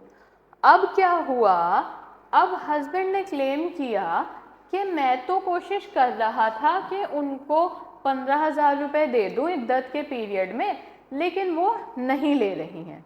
हस्बैंड ने क्या क्लेम किया, जब उन्होंने डाइवोर्स दे दिया 2017 में, डिक्री भी आ गई, एक्स पार्टी डिक्री आई, क्योंकि वो खुद ही काजी के पास गए थे, तो जैसे भी था। अब उन्होंने बाद में क्या क्लेम किया कि मैं तो पैसे दे रहा था, 15,000 रुपये दे रहा था उनको इद्दत के पीरियड में, लेकिन उन्होंने रिफ्यूज़ कर दिया लेने से। अब इसके अलावा वाइफ ने फिर क्या किया कि दोबारा इंटरिम मेंटेनेंस के लिए डाला, मेंटेनेंस मांगा उन्होंने सीआरपीसी में, फैमिली कोर्ट में गए वो वहाँ पे। तो जब 9 मई 2023 में वहाँ उन्हें कोर्ट ने मेंटेनेंस दिला दिया, ठीक है। एक तो कोर्ट ने कहा कि अमाउंट ही सफिशेंट नहीं था और मेंटेनेंस थोड़ा ढंग का मिलना चाहिए, तो ये सारी बातें वाइफ के साइड पे प्रूव हो गई। फिर हस्बैंड को नहीं पसंद आई ये बात, हस्बैंड फिर वापस गया हाई कोर्ट में तेलंगाना में, और जो इंटरिम मेंटेनेंस था उसको क्वेश्चन कराने के भाई नहीं दूंगा, जब मैं मांग रहा था, जब तो मैं दे रहा था तब तो इन्होंने लिए नहीं, ठीक है। तो जो अपील फाइल हुई ना फिर वाइफ के थ्रू, वो सुप्रीम कोर्ट में हुई और हाई कोर्ट के ऑर्डर को चैलेंज किया गया। अब मेजर इशू क्या बनाना है इस केस में कि जो Muslim women protection right of divorce, अभी बताऊंगी प्रीति, शुभांग प्रीति अभी बताती हूँ इसको। फिर जो मेजर इशू था ना इसमें कि जो एनेक्टमेंट था Muslim women protection right of divorce का ये वाला, तो जो मुस्लिम वुमेन है, आप सवाल देखो, मुस्लिम वुमेन प्रिवेंट की गई हैं कि वो एप्लीकेशन नहीं डालेंगी फिर 125 सीआरपीसी में, क्योंकि अब उनके लिए एक एक्ट आ गया है और जो डैनियल लतीफ़ी में इतना अच्छे से इंटरप्रेट किया गया है, जब उनको सारे राइट्स ही वहाँ दे दिए गए हैं तो वो अब बार बार सीआरपीसी में क्यों आ रही हैं, जब उनके लिए एक तो पूरा का पूरा एक्ट बना दिया गया और उस एक्ट के बाद भी डैनियल लतीफ़ी में उस एक्ट की इतनी बढ़िया इंटरप्रिटेशन दे दी गई, उनको कॉन्स्टिट्यूशनल राइट्स दे दिए गए, उनको सब दे दिया गया, फिर वो बार बार सीआरपीसी में क्यों आ रही हैं। इस केस का इशू ये था हस्बैंड की साइड से कि इससे कहो जाना है तो इस एक्ट में जाए, सीआरपीसी में नहीं आए बार बार, क्योंकि अब वो वहाँ एक्ट में जाती तो वहीं एक लमसम अमाउंट दे के बात खत्म हो जाती ड्यूरिंग इद्दत का, सीआरपीसी में आएगी तो ज़्यादा भुगतना पड़ेगा हस्बैंड को। फिर जजमेंट में क्या हुआ ना कि जो सुप्रीम कोर्ट थे ना उन्होंने कंसिडर किया सारे चीज़ों को और फिर जो हस्बैंड की अपील थी उसको डिसमिस कर दिया गया और वाइफ को कहा कि जा सकती हो 125 में। तो कोर्ट ने बताया चाहे कोई एक्ट आ जाए, चाहे कोई केस आ जाए जो कितनी भी अच्छी इंटरप्रिटेशन कर ले, चाहे कुछ भी आ जाए, वाइफ के पास हमेशा दो रास्ते हैं। वो चाहे तो वो किसी पर्सनल लॉ का सहारा ना ले, वो चाहे तो किसी स्पेशल एक्ट का सहारा ना ले और सीधा जंप करके आ जाए सीआरपीसी में। सीआरपीसी का दरवाज़ा उसके लिए हमेशा खुला है और कभी बंद नहीं होगा। मुस्लिम वुमेन हमेशा अलाउ की गई हैं सेक्शन 125 में अपील करने के लिए और कहा कि मैरिड वुमेन है, डाइवोर्स्ड वुमेन है, वो हमेशा के लिए उनके लिए दोनों लॉज हैं भाई, वो जहाँ चाहें वहाँ जाएं, ठीक है। क्या कहा, the reason for this was that Muslim Women Protection Right of Divorce Act जो आया था is not in derogation to section 125 कि अगर आप वहाँ चले गए हो तो यहाँ नहीं जाओगे, ये एक एडिशनल प्रोविजन है, जहाँ जाके वहाँ पे फाइल कर सकते हो आप, वुमेन को परेशान नहीं किया जाएगा, ठीक है। तो यहाँ पे कहा गया कि मुस्लिम वुमेन का पूरा राइट है कि वो सीआरपीसी में आए।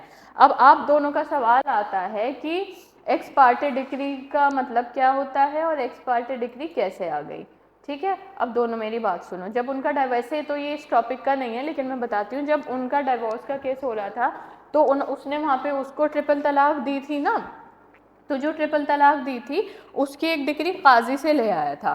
तो काजी का हमने मुस्लिम लॉ में पढ़ा था कि मुस्लिम वुमेन का हो जाता है तलाक कि अगर वो वहाँ पे सामने प्रेजेंट नहीं है, लेकिन उनको अगर कोई इन्फॉर्म कर देगा तो उस दिन से, अब उन्होंने इर्रिवोकेबल तलाक दी थी, अगर वाइफ इसलिए कोर्ट जाती कि इन्होंने मुझे इर्रिवोकेबल तलाक दे दी तो हस्बैंड को उसके ऊपर कार्यवाही होती, लेकिन वाइफ ने वो डाइवोर्स एक्सेप्ट कर ली थी। तो एक्स पार्टी इसीलिए माना गया कि वाइफ की प्रेजेंस में तो तलाक नहीं दिया ना, वाइफ की एब्सेंस में दिया और काजी से डिक्री बनवा के उससे कोर्ट से शायद से फाइनलाइज करा लिया था। तो यहाँ पे डाइवोर्स का मुद्दा ही नहीं था, वाइफ ने ये कहा ही नहीं कि मुझे ट्रिपल तलाक दिया गया है या मैं तलाक एक्सेप्ट नहीं करती हूँ। तो उनकी एब्सेंस में उन्हें तलाक दी गई, 3 बार तलाक, और उन्होंने वाइफ ने वो एक्सेप्ट भी कर ली कि हाँ अगर आप मुझे डाइवोर्स दे रहे हैं तो आई एम एक्सेप्टिंग दिस। तो वो काजी के पास गए और मुस्लिम लॉ के हिसाब से काजी एक डिक्री बना देता है डाइवोर्स की, और वो डिक्री जब वाइफ की एब्सेंस में तलाक दी गई थी ना, तो जो काजी ने डिक्री बनाई थी वो वाइफ को पहुंचा दी गई, और अगर पहुंचा दी जाए, इन फ्यूचर केस के लिए बता रही हूँ, और वाइफ पढ़ ले उसको, वाइफ उसको साइन कर दे या कुछ भी कर दे, तो वहाँ पे एक तो वाइफ की प्रेजेंस नहीं थी जब तलाक प्रोनाउंस हुआ, बट स्टिल वाइफ ने वहाँ साइन कर लिया, डिक्री एक्सेप्ट कर ली, तो तलाक हो जाती है मुस्लिम लॉ के हिसाब से। ठीक है, अब बताओ यहाँ तक क्लियर है सारा? यहाँ तक क्लियर हो आप लोग? यहाँ तक तो कोई कंफ्यूजन नहीं है? सभी लोग बताइए। मेंटेनेंस खत्म हो चुका है, और मेंटेनेंस बहुत इंपॉर्टेंट था, लिख के तो कुछ तुम लोग देते नहीं हो, एक तथागत के ही आंसर्स आते हैं मेरे पास, तथागत के अलावा कोई लिखकर ही नहीं भेजता। बताइए मुझे, यहाँ तक क्लियर है सब? ओके, प्रीति, तथागत, शुभांग, पूर्वा, गिनी, ईमानदारी से ये बताओ कि अगर मेंटेनेंस के ऊपर एक क्वेश्चन, ओके वरुण, क्वेश्चन दूंगी तो कितने बच्चे लिखकर भेजेंगे? जस्ट बी ऑनेस्ट, नहीं भेजोगे तब भी सिर्फ वो बच्चे अभी यस लिखेंगे जो लिखकर मुझे आंसर भेजेंगे, तब मैं आपको क्वेश्चन। चलिए, क्या होता है हिबा? गिफ्ट। ठीक है, एग्जाम में कोई भी वर्ड मिल जाएगा, हिबा भी मिल जाएगा, गिफ्ट भी मिल जाएगा। ठीक है, तो जो मुल्ला की डेफिनेशन है वो क्या है गिफ्ट के बारे में या हिबा को लेकर? Gift is a transfer of property made immediately and without any exchange by one person to the other and accepted or on behalf of the latter. ठीक है, कुछ एसेंशियल्स हैं हिबा के यानी गिफ्ट के। गिफ्ट को लेकर क्या होता है जो एग्जाम के पॉइंट ऑफ व्यू से इम्पॉर्टेंट है हमारे लिए? सबसे पहले तो एक इंसान है जो कि गिफ्ट दे रहा है आपको, डोनर। ठीक, एक तो कोई पर्सन होगा ना जो आपको गिफ्ट दे रहा है ना, और अपनी, I am really sorry Shubhang, मेरे हाथ में सही में नहीं है, मैंने ना इनको पूरा, मतलब ये समझ लो मेरा इनसे पहले वर्क रह रहा था, अब तो वर्क भी नहीं है, मैंने पूरी मुस्लिम लॉ की बुक इन लोगों को दे दी है, अपलोडिंग में टाइम लगा रहे हैं, आप हेल्पलाइन पे कॉल करते रहो, आप एक दो बार ना रिमाइंड करा दोगे, मैं भी जाते हुए कहते हुए जाऊँगी, बल्कि मैंने आकर भी पूछा था नोट्स का, मेंटेनेंस तो शायद कर दिया होगा, बट मैं एक दो बार और बोलूँगी कि आपको नोट्स मिल जाएँ, and I am really sorry for that. अब गिफ्ट पढ़ते हैं, थोड़ा सा एडजस्ट कर लो। गिफ्ट जो है एक डोनर होगा जो कि गिफ्ट दे रहे हैं, है ना, तो जो डोनर है सबसे पहले तो वो अपनी मर्जी से देने चाहिए ना, ऐसा नहीं है ना कि आपने उनको डरा धमका के चलो अपनी ये डायमंड नेकलेस मुझे गिफ्ट करो, ऐसा नहीं कर सकते आप। ठीक है, वॉलंटरी होना चाहिए। ठीक है, एक वॉलंटरी ट्रांसफ़र होना चाहिए और ट्रांसफ़र भी होना चाहिए। तो डोनर किसको देंगे गिफ्ट? डोनी को देंगे। ठीक है, अब आप अगर मुझसे कल कहने लगे कि मैं आपको अपना ये घर गिफ्ट करता हूँ, आपका ज़बरदस्ती का हॉन्टेड हाउस मुझे तो नहीं चाहिए, मैं तो नहीं ले रही, तो मेरा एक्सेप्टेंस एसेंशियल है। गिफ्ट को कंप्लीट करने के लिए सिर्फ आपका वॉलंटरी ट्रांसफ़र नहीं कि आप अपनी मर्जी से ट्रांसफ़र कर रहे हैं तो बहुत अच्छी बात है, नो, मैं एक्सेप्ट करूँ उस गिफ्ट को, ये भी एसेंशियल है मुस्लिम लॉ के हिसाब से। अगर मैं एक्सेप्ट नहीं करूँगी तो गिफ्ट कंप्लीट नहीं हुआ है। ठीक है, तो डोनी का क्या ज़रूरी है? एक्सेप्टेंस। अगर मैंने एक्सेप्ट नहीं किया तो कंप्लीट नहीं होगा। दिल्ली हाई कोर्ट का लेटेस्ट जजमेंट है एनआई एक्ट का, please explain it and sending it on helpline number. Preeti आज तो नहीं, मैं कल की क्लास के बाद करूँ? मैं पढ़ लूँगी, भेज दीजिए, मैं कल एक्सप्लेन कर दूँगी, क्लास के बाद थोड़ा 5-10 मिनट रुक जाना, मैं एक्सप्लेन कर दूँगी आपको। चलिए, तो इसमें जो डोनर है वो वॉलंटरी ट्रांसफ़र करेंगे। ठीक, डोनी जो है वो एक्सेप्ट करेंगे। ठीक है, जो डोनी है वो एक्सेप्ट करेंगे इसको। अगर डोनी ने एक्सेप्ट नहीं किया तो क्या होगा? गिफ्ट कंप्लीट नहीं होगा। और सबसे बड़ी चीज़ जो है इसमें डोनर डोनी के बीच, चलो ठीक है, ये भी अपनी मर्जी से दे रहा है, इसको आपने जोर ज़बरदस्ती नहीं की, इसने भी एक्सेप्ट कर लिया। लेकिन जो सबसे ज़्यादा एसेंशियल है वो एसेंशियल है इसमें एक्चुअल ट्रांसफ़र होना चाहिए। दो मुझे मेरे पास अगर आ गई है चीज़ तब कंप्लीट है गिफ्ट। अगर ऐसा नहीं है मैं आपको अपना कार दूंगा तो वो कार आपके ही पास है, आपने बोल दिया, आपने वॉलंटरीली बोल दिया, मैंने एक्सेप्ट कर लिया, कार अभी भी आपके गराज में खड़ी है। ऐसे नहीं होता गिफ्ट में, ठीक है। जब वो गराज से आपके मेरे पास आ जाएगी तब उसका ट्रांसफ़र कंप्लीट माना जाएगा, मेरा एक्सेप्टेंस भी तभी कंप्लीट माना जाएगा। तो इट इज़ गिफ्ट बेसिकली। और जो आपके लिए एमसीक्यू बनेंगे ना उसमें ऐसी ही कोई सिचुएशन होगी, या तो जो गिफ्ट दे रहा होगा वो अपनी मर्जी से नहीं दे रहा होगा, या डोनी ने एक्सेप्ट ही नहीं किया होगा, मैं क्यों एक्सेप्ट करूँ आपका हॉन्टेड घर, और या फिर एक्चुअल ट्रांसफ़र ही नहीं होगा। आपने मुझसे बोल दिया मैं आपको ये दे रहा हूँ और वो मैंने बोला चलो ठीक है दे देना, बट वो आया ही नहीं है मेरे पास, ठीक, ये भी हो जाता है। तो देखते हैं इसमें हमारे पढ़ने के लिए क्या है।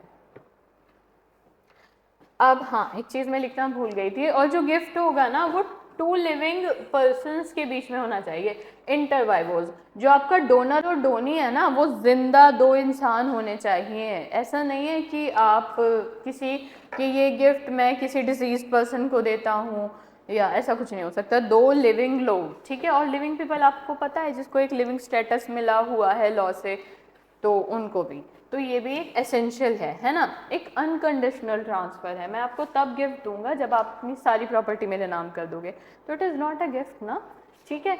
इमीडिएटली, अब आपने कहा ना आप गिफ्ट दे रहे हो तो इमीडिएट ट्रांसफ़र होता है। I am gifting you this, तो लाओ दे दो, अभी दे दो। ऐसा नहीं है कि 3 महीने बाद ट्रांसफ़र हो रही है उसकी ओनरशिप, 6 महीने बाद ट्रांसफ़र हो रही है, और ओनरशिप कभी भी है, अभी पोजेशन मुझे दे दो, ठीक, ये चीज़ भी होती है।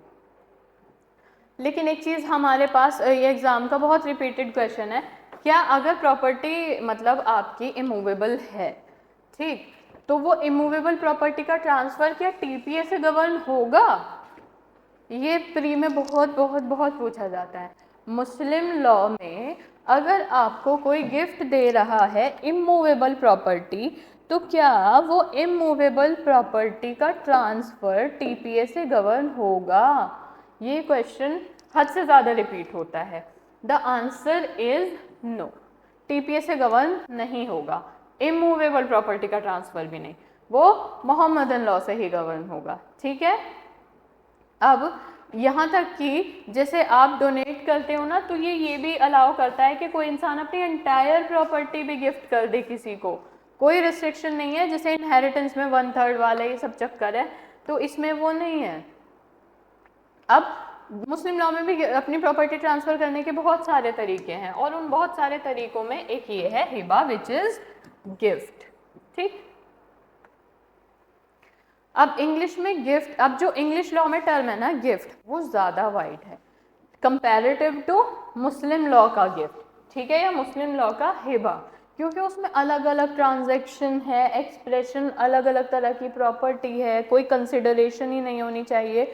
तो मोहम्मदन लॉ का जो है, क्योंकि कई बार मोहम्मदन लॉ में जो गिफ्ट का कंसेप्ट है ना वो विद कंसिडरेशन भी आता है, अब आगे समझेंगे। तो इट्स नॉट ऑलवेज एसेंशियल कि यहाँ पे गिफ्ट हमेशा ही ऐसा है कि वो बिना कंसिडरेशन का है, बट इंग्लिश लॉ का बहुत वाइड टर्म है, वो बिना किसी कंसिडरेशन का है, ठीक। तो ये हो गया इंग्लिश लॉ में और मुस्लिम लॉ में डिफरेंस। अब बेसिक तो हिबा समझ में आया होगा ना, गिफ्ट के किस कॉन्सेप्ट पे चलेगा, यहाँ तक तो क्लियर है ना हम? यहाँ तक तो क्लियर हैं हम? यहाँ तक तो किसी को कोई दिक्कत नहीं है?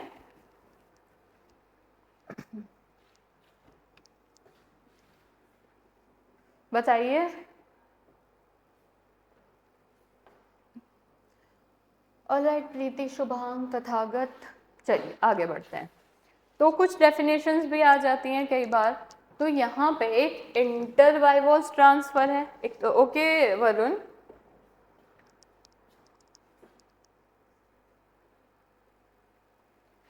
अरे मतलब इंग्लिश लॉ का वाइड है, ठीक है। इफ़ यू मिस समथिंग ना तो थोड़ा अगर पॉसिबल है थोड़ा सा बैक करके देख लिया करो, क्योंकि फिर ना स्टूडेंट्स कंप्लेन करते हैं एक्सेसिव रिपीटिशन पे।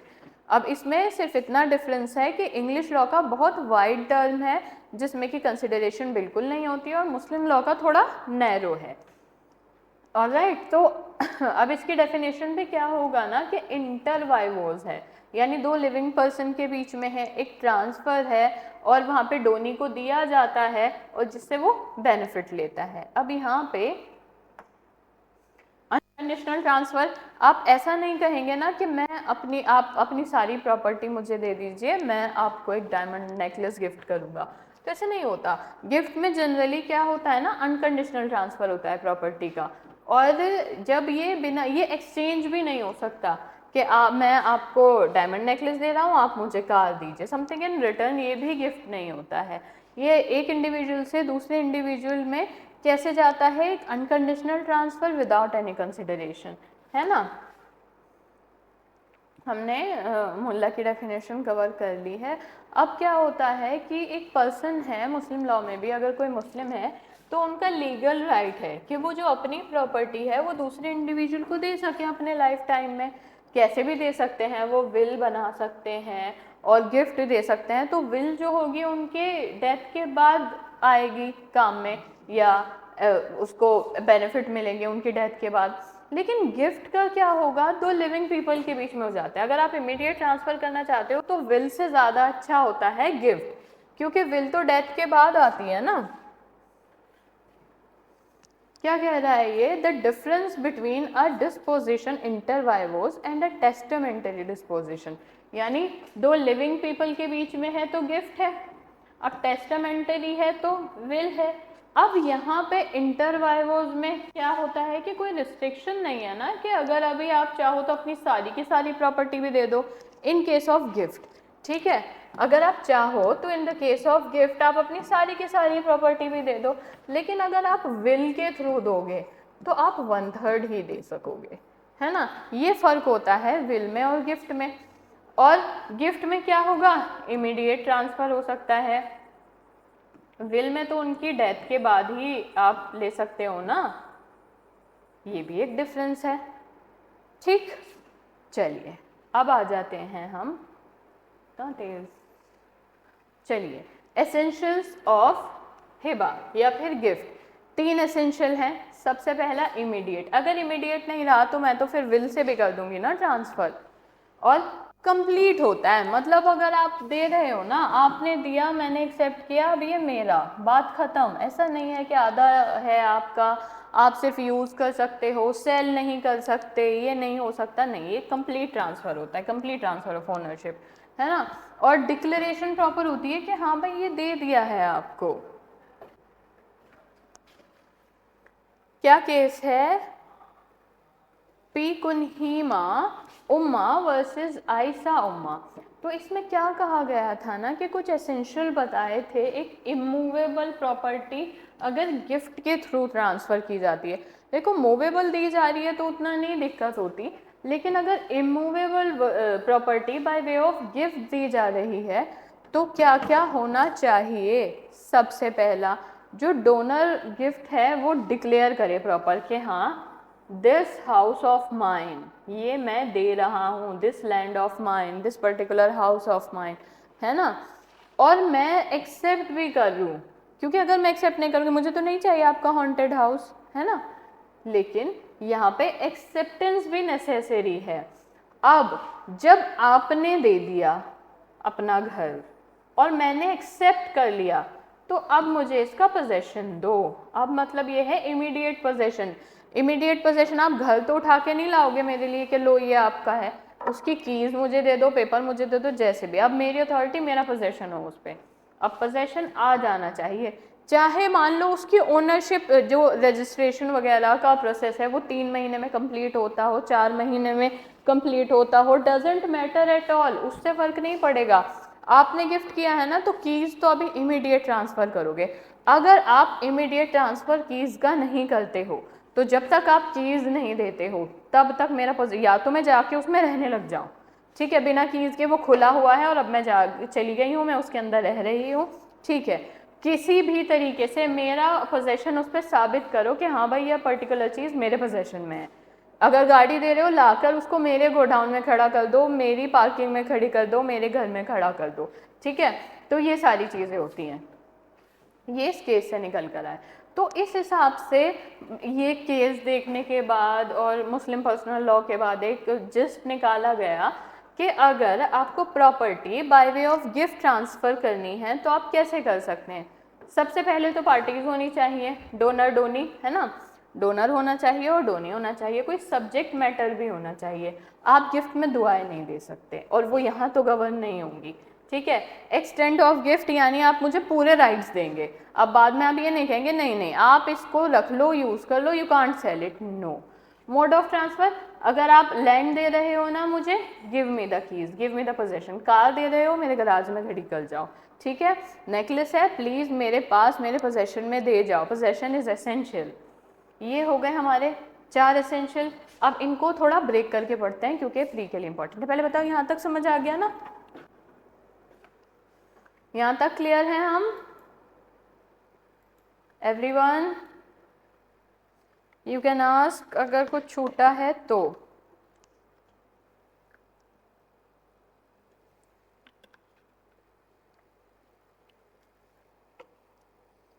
ओके शुभांग, प्रीति, तथागत और बाकी कैसे ध्यान से नहीं पढ़ रहे हो? यहाँ तक क्लियर हो ना? यहाँ तक तो कोई इशू नहीं है?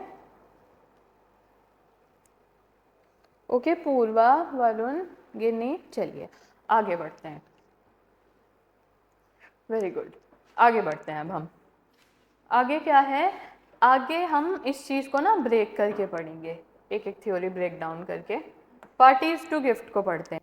अब पार्टीज टू गिफ्ट में क्या है कि जब आपको गिफ्ट दिया जा रहा है तो एक वैलिड ट्रांसफ़र होना चाहिए दो पार्टीज़ के बीच में, दो जिंदा पार्टीज़ के बीच में। सबसे पहला है ना, जो आपको गिफ्ट दे रहा है अपनी मर्जी से, अपनी इच्छा से, गन पॉइंट पे आप गिफ्ट नहीं लेंगे तो वो डोनर होगा, और जिसको गिफ्ट दिया जा रहा है वो डोनी है, ठीक है।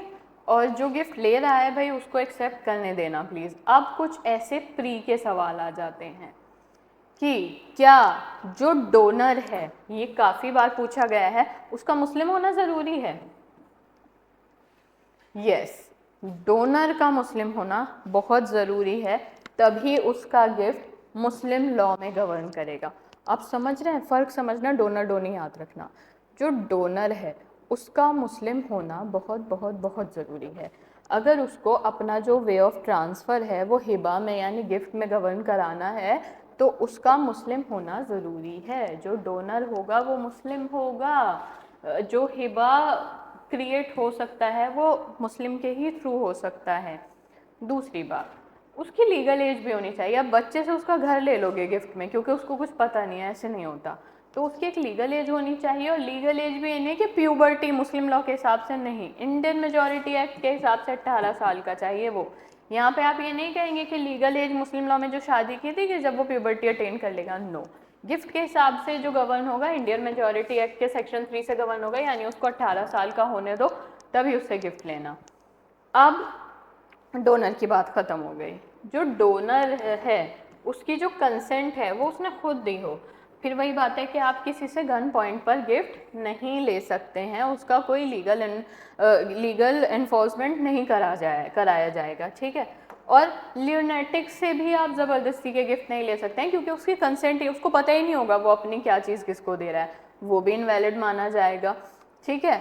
अब दूसरी चीज़ जो है ओनरशिप, वो उसकी इंटेंशन हो कि भाई वो प्रॉपर ओनरशिप आपको दे रहा है। कल वो आपसे कहने लगे कि मैं अपना ये घर आपको दे रहा हूँ, आप इस पे रह सकते हो, प्लीज़ कुछ कंस्ट्रक्ट मत कराना, प्लीज़ इसको बेचना मत, प्लीज़ इसको किराए पे मत देना।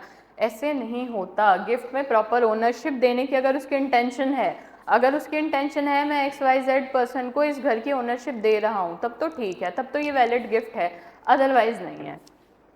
अब पर्दा नशीन लेडी को लेकर क्वेश्चन आता है गिफ्ट के सेंस में।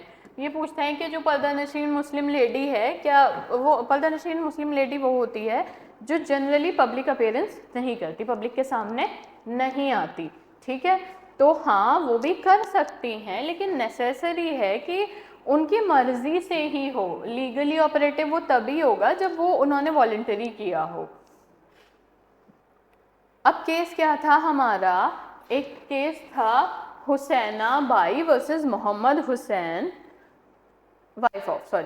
Husaina Bai wife of Mohammad Hussain versus Johra Bai wife of Tehrali. ठीक है, केस का नाम बिल्कुल भी एडवाइजेबल नहीं है याद करने के लिए, आपको सिनेरियो समझाने के लिए दे रखे हैं मैंने। अब यहाँ पे मध्य प्रदेश हाई कोर्ट ने क्या कहा कि जो पर्दानशी मुस्लिम लेडी है ना, वो डोनर तो बन सकती है गिफ्ट की, है ना, लेकिन उसको पता हो, मतलब ऐसा नहीं है कि अगर उसका पब्लिक अपीयरेंस नहीं है, उसमें इतनी समझ नहीं है, तो आप उसको पागल बनाकर उसकी सारी प्रॉपर्टी ले लोगे। बट उनको पूरी अंडरस्टैंडिंग होनी चाहिए कि गिफ्ट के एग्जीक्यूशन का नेचर क्या है, मतलब क्या है। अगर वो अपनी प्रॉपर्टी किसी को गिफ्ट करें, इसका मतलब ये है उनके पास से ओनरशिप चली जाएगी, उनकी नहीं रहेगी, किसी और थर्ड पर्सन के पास ओनरशिप चली जाएगी। ठीक है, अब कोर्ट बिल्कुल केयरफुली एग्जामिन करे पर्दानशी लेडी के केस में कि फेयर होना चाहिए, उनको समझ आ रहा है या नहीं आ रहा। अब मान लो वो पब्लिक अपीयरेंस नहीं करती हैं, तो अगर कोई रिटन डीड है तो वो अगर इंग्लिश में भी बनी है तो उनकी मदर टंग में उनको एक बारी पढ़ के सुना दो, किसी को भेज दो। ऐसा नहीं है कि बस पढ़ दिया, अब उसको समझ आ रहा है नहीं आ रहा है, ऐसा नहीं, उनकी मदर टंग में एक बारी उनको सारी बात बता के, चाहे किसी फीमेल ऑफिसर को ही भेज के कि हाँ भाई ये ऐसे ऐसे डीड है, आपने ही करवाई है, आप बिल्कुल पूरी तरीके से तैयार हैं इसके एग्जीक्यूशन के लिए या नहीं। तो यहाँ पे ये इस केस में कहा गया था कि प्लीज़ प्रोटेक्ट करो पर्दानशी मुस्लिम लेडी के राइट्स, तो उन पे मतलब कि उनकी कंसेंट ढंग से ली जा सके, कंफ्यूजन ना रहे उनकी कंसेंट को लेकर। अब जैसे पर्दानशी लेडी की बात हो गई, ऐसे इंसॉल्वेंट पर्सन जो है वो दे तो सकता है गिफ्ट, लेकिन अब यहाँ पे एक रियल इंटेंट क्या होगी उसकी कि किसी को डिफ्रॉड करने के लिए किसी वजह से, ऐसे नहीं, क्योंकि एक तो वो इंसॉल्वेंट है, तो इसके केस में भी ना कोर्ट बहुत सावधान रहती है। अब डोनर की इंटेंशन क्या होनी चाहिए कि भाई मैं गिफ्ट ही दे रहा हूँ बिना किसी एम्बिगिटी के, ये नहीं कि मेरे पे अब जो प्रॉपर्टी बची है अभी फ़िलहाल गिफ्ट के तौर पे तुम रख लो, जब मेरी लाइफ में सब ठीक हो जाएगा तो मेरी प्रॉपर्टी मुझे वापस कर देना, ऐसे नहीं होता है। अगर वो गिफ्ट दे रहा है तो उसकी गिफ्ट देने की ही इंटेंशन होनी चाहिए। ओरली राइटिंग कैसे भी दिया जा सकता है डोनर के थ्रू मुस्लिम लॉ में गिफ्ट, लेकिन ढंग से, बिना चीट किए। और मैं फिर बता रही हूँ, इतने सारे केस देने की इंटेंशन मेरी ये नहीं है कि आप बैठ के इनके नाम रटो, मैं अलग अलग सर्कमस्टांस आपको बता रही हूँ ताकि कभी अगर एग्जाम में, प्री में, मेंस में सिचुएशन बेस्ड क्वेश्चन आए तो आपको अलग अलग सिचुएशन का आइडिया हो कि ऐसी सिचुएशन में क्या होता है। जैसे अब उस केस से आपको ये पता लग गया कि अगर कभी पर्दानशी लेडी को लेकर क्वेश्चन मिलेगा तो आपके काम आ जाएगा, क्योंकि हर बार हमारे लिए प्रोविज़न काफ़ी नहीं होते, हमें प्रोविज़न से आगे जाके सिनेरियो समझना पड़ता है। तो नाम मत रटना प्लीज़, ये सिर्फ मैं आपको ऐसे समझा रही हूँ कि कभी सिनेरियो ऐसा पड़ जाए तो आपको पता हो कि ऐसी सिचुएशन में क्या करना है, या क्या लिखना है, या क्या मार्क करना है। केस क्या है, इलाही शमशुद्दीन वर्सेस जैतून बाई मकबूल। ठीक है, इस केस में क्या कहा था सुप्रीम कोर्ट ने कि जो डोनर का डिक्लेरेशन है ना, और जो डोनी का एक्सेप्टेंस है वो एक्सप्रेस्ड होना चाहिए, मतलब उसमें कोई एम्बिग्यूटी नहीं होनी चाहिए, प्रॉपर्टी मूवेबल हो या इमूवेबल। ठीक है, डिक्लेरेशन और एक्सेप्टेंस जो है वो रिटन फॉर्म में होगा अगर से, तो उसको हिबानामा कहते हैं। ठीक है, और ज़रूरत नहीं है कि कोई स्टैम्प्ड हो, रजिस्टर्ड हो, तभी तो वो मुस्लिम लॉ से गवर्न हो रहा है, टीपीए से गवर्न नहीं हो रहा। टीपीए से गवर्न होगा तो बहुत सारी फॉर्मेलिटीज़ भी बढ़ जाएंगी ना, मुस्लिम लॉ से गवर्न हो रहा है, इसीलिए एक्सेप्टेंस मेरा कि मैं आपका हॉन्टेड हाउस एक्सेप्ट कर रही हूँ या नहीं, और आपका देने का कि आप देने की इंटेंशन जो है वो वॉलंटरी, आपसे गन पॉइंट पे तो नहीं लिया जा रहा, इन कुछ चीज़ों का कि, और वो जो एक्सेप्टेंस है और आप जो दे रहे हो उसका एक क्लियर सा प्रूव हो कि हाँ कोई एम्बिग्यूटी नहीं है, पर्दानशी लेडी है तो उनके साथ ज़बरदस्ती नहीं हुई है, कोई इंसॉल्वेंट पर्सन है तो अभी फ़िलहाल अपनी प्रॉपर्टी ठिकाने नहीं लगा रहा है, बाद में वापस ले लेगा, और यही सारी चीज़ें मेक श्योर करके मुस्लिम लॉ में गिफ्ट गवर्न हो जाता है।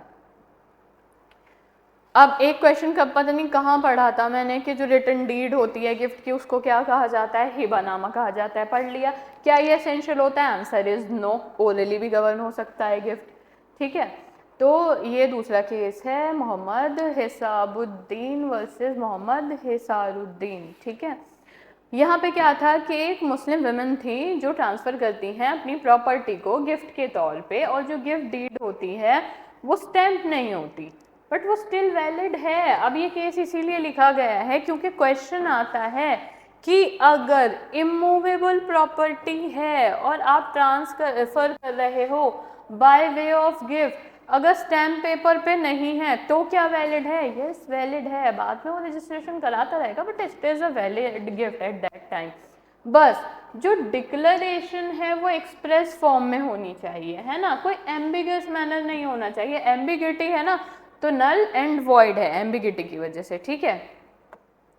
ये हुई डोनर की बात है कि डोनर से आप ज़बरदस्ती नहीं कर रहे हैं। अब जो एक्सेप्ट कर रहा है वो आपका हॉन्टेड हाउस एक्सेप्ट करेगा या नहीं करेगा उसके बारे में उसकी मर्जी जानना ज़रूरी है। डोनर के बारे में तो हमने जान लिया कि आप डोनर से गन पॉइंट पे नहीं लेंगे, उसका मेजर होना ज़रूरी है, और मेजर मुस्लिम लॉ के हिसाब से नहीं, इंडियन मेजॉरिटी एक्ट के सेक्शन 3 के हिसाब से 18 ईयर्स का होना ज़रूरी है। ये तो सारी चीज़ें हो चुकी हैं कंप्लीट। अब the person who accepts the gift, वो आपका डोनी है जो एक्सेप्ट कर रहा है। सबसे पहले जो आपका डोनर था उसका मुस्लिम होना ज़रूरी था, याद है? जो आपका डोनर था उसका मुस्लिम होना ज़रूरी था।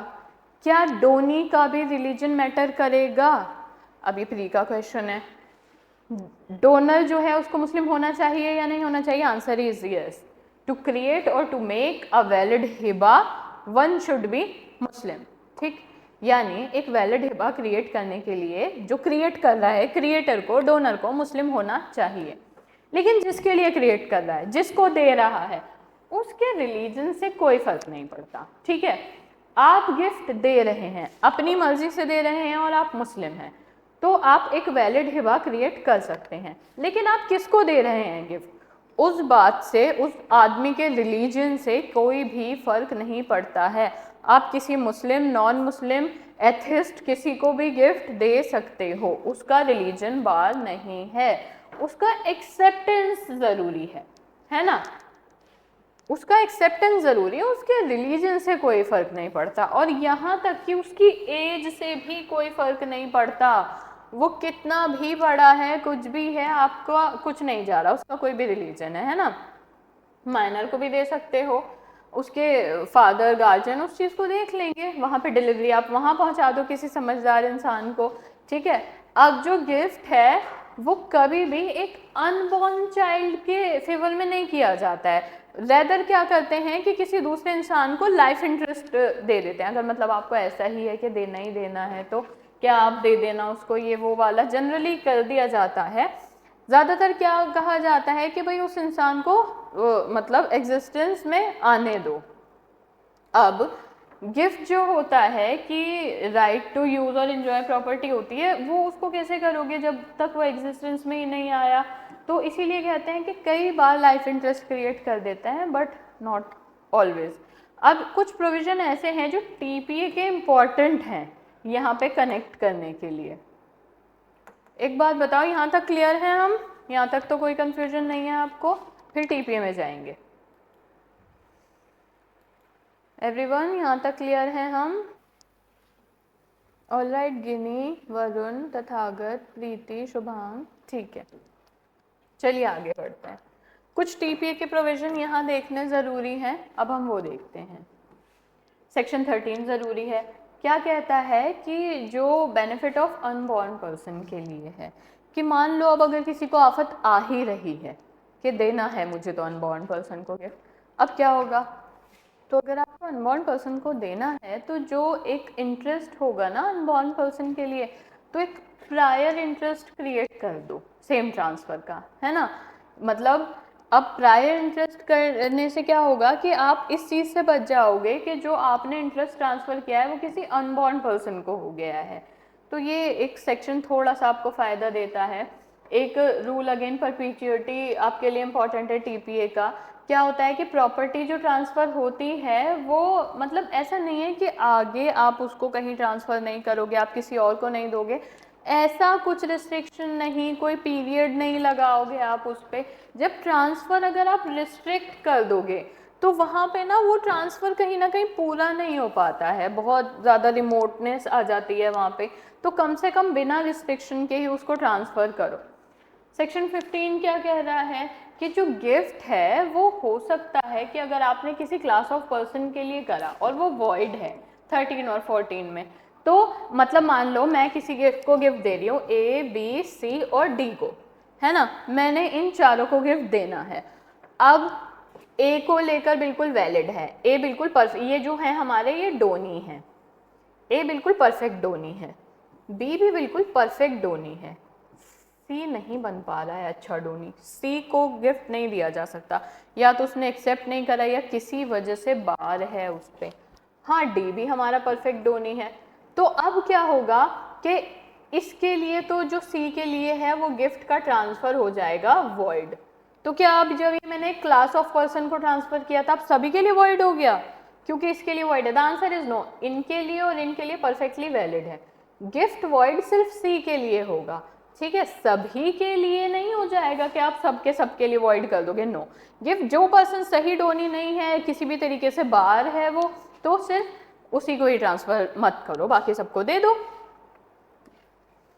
सेक्शन 16 क्या कह रहा है कि जो अनबॉर्न पर्सन है उसके लिए अगर गिफ्ट करोगे तो वॉइड ही हो जाएगा। आपकी इंटेंशन कुछ भी हो बट वो वॉइड है, एक रिलीजियस एंटिटी नहीं है, लेकिन काफ़ी जगह पे काफ़ी केसेस में देखा गया है कि प्रायर इंटरेस्ट क्रिएट कर दिया जाता है, ज़्यादातर उसकी मदर के ही लिए, है ना, क्योंकि जो ये है कि it must be accepted by the Downey. अब जो चीज़ पैदा ही नहीं हुई है वो कौन सी एक्सेप्टेंस दे देगी, सिर्फ इसीलिए अनबॉर्न पर्सन को नहीं दिया जाता है। ठीक, अब आ जाते हैं हम subject matter of a gift. जैसा कि मैंने आपको बताया था, आप गिफ्ट में अंडर दिस एक्ट दुआएं नहीं दे सकते। आप ऐसा नहीं कर सकते कि मैं आपको गिफ्ट में दुआ देता हूँ और वो इस एक्ट से गवर्न हो जाए। कोई रियल एग्जिस्टिंग चीज़ गिफ्ट देनी चाहिए, एक प्रॉपर्टी राइट एक्सरसाइज हो सके उस चीज़ के ऊपर। आप मुझे गिफ्ट में वही चीज़ देंगे जिस चीज़ के ऊपर प्रॉपर्टी राइट एक्सरसाइज हो सके, चाहे वो मूवेबल हो चाहे वो इमूवेबल हो, पर हो तो कोई ऐसी चीज जिसके ऊपर प्रॉपर्टी राइट्स एक्सरसाइज हो सके। आप कोई भी ऐसी चीज गिफ्ट नहीं कर सकते मूवेबल और इमूवेबल जिसके ऊपर प्रॉपर्टी राइट ही एक्सरसाइज नहीं होते हो। एग्जाम्पल मैंने आपको दे ही दिया है, दुआ। Any person can be taken into possession, ठीक है, एनी प्रॉपर्टी मतलब ऐसी प्रॉपर्टी हो चाहे वो मूवेबल है या इमूवेबल है, उसको पोजेशन में लिया जा सके, उसको पोजेस किया जा सके, ठीक है, और मैं दिखा सकूं हाँ भाई that particular thing is now in my possession. ऐसा नहीं है कि वो चीज़ पोजेस ही नहीं की जा सकती। अब एक सेपरेट एंटिटी हो उसकी, है ना, अब ऐसा नहीं है कि सनलाइट, है ना, कोई एंटिटी नहीं है ना उसकी, ऐसी चीज़ें नहीं गिफ्ट कर सकते। मुस्लिम लॉ के अंदर वो माल की डेफिनेशन में, माल मीन्स प्रॉपर्टी, वो कोई भी ऐसी चीज़ होनी चाहिए जो प्रॉपर्टी मानी जाती हो, ठीक है। माल का मतलब अरेबिक वर्ड है माल, उसमें मतलब क्या है, कोई ऐसी चीज़ जिस पे पोजेशन एक्वायर किया जा सके, है ना, चाहे वो टेंजेबल हो, इंटेंजेबल। इंटेंजेबल चीज़ कैसे हो सकती है, मतलब टेंजेबल ही होगी, प्रॉपर्टी होगी, प्रॉपर्टी एग्जिस्ट करे।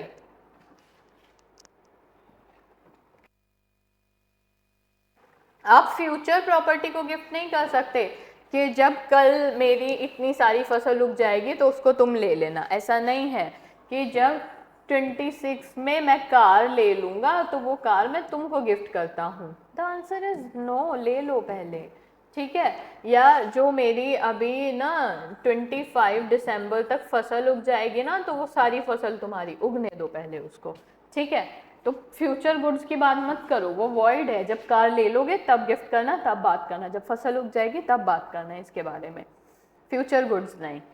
अब जो डोनर है, अब कम से कम आप जो गिफ्ट कर रहे हो चीज़ वो आपकी तो होनी चाहिए। ऐसा नहीं है ना कि आपने कल मिसेस शर्मा का बंगला मुझे गिफ्ट कर दिया, ऐसा नहीं हो सकता।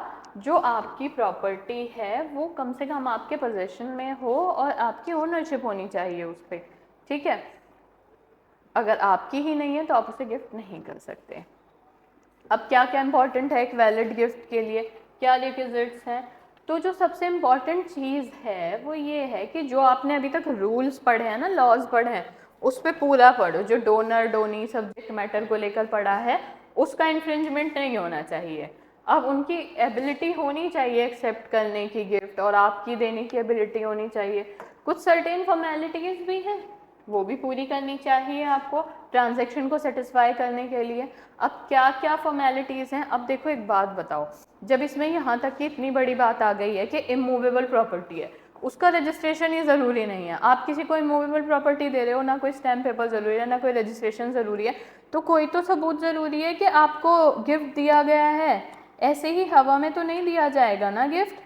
तो अब आपके लिए क्या इम्पॉर्टेंट है कि अगर आप गिफ्ट डिक्लेयर कर रहे हो तो वैलिड गिफ्ट बनाने के लिए कि एक क्लियर और अनएम्बिगियस इंटेंशन, कि अगर आप कह रहे हो I am gifting you my this house, तो चाहे एक नॉर्मल पेपर पे आपने मुझे लिख के दिया है या ओरल स्टेटमेंट है, तो किसी ने सुना हो, किसी को पता तो हो, तो कम से कम एक क्लियर और अनएम्बिगियस चीज़ हो आपकी कि कल अगर आपकी प्रॉपर्टी मेरे पास आ जाए तो मैं उसे अपने नाम पर करा लूँ।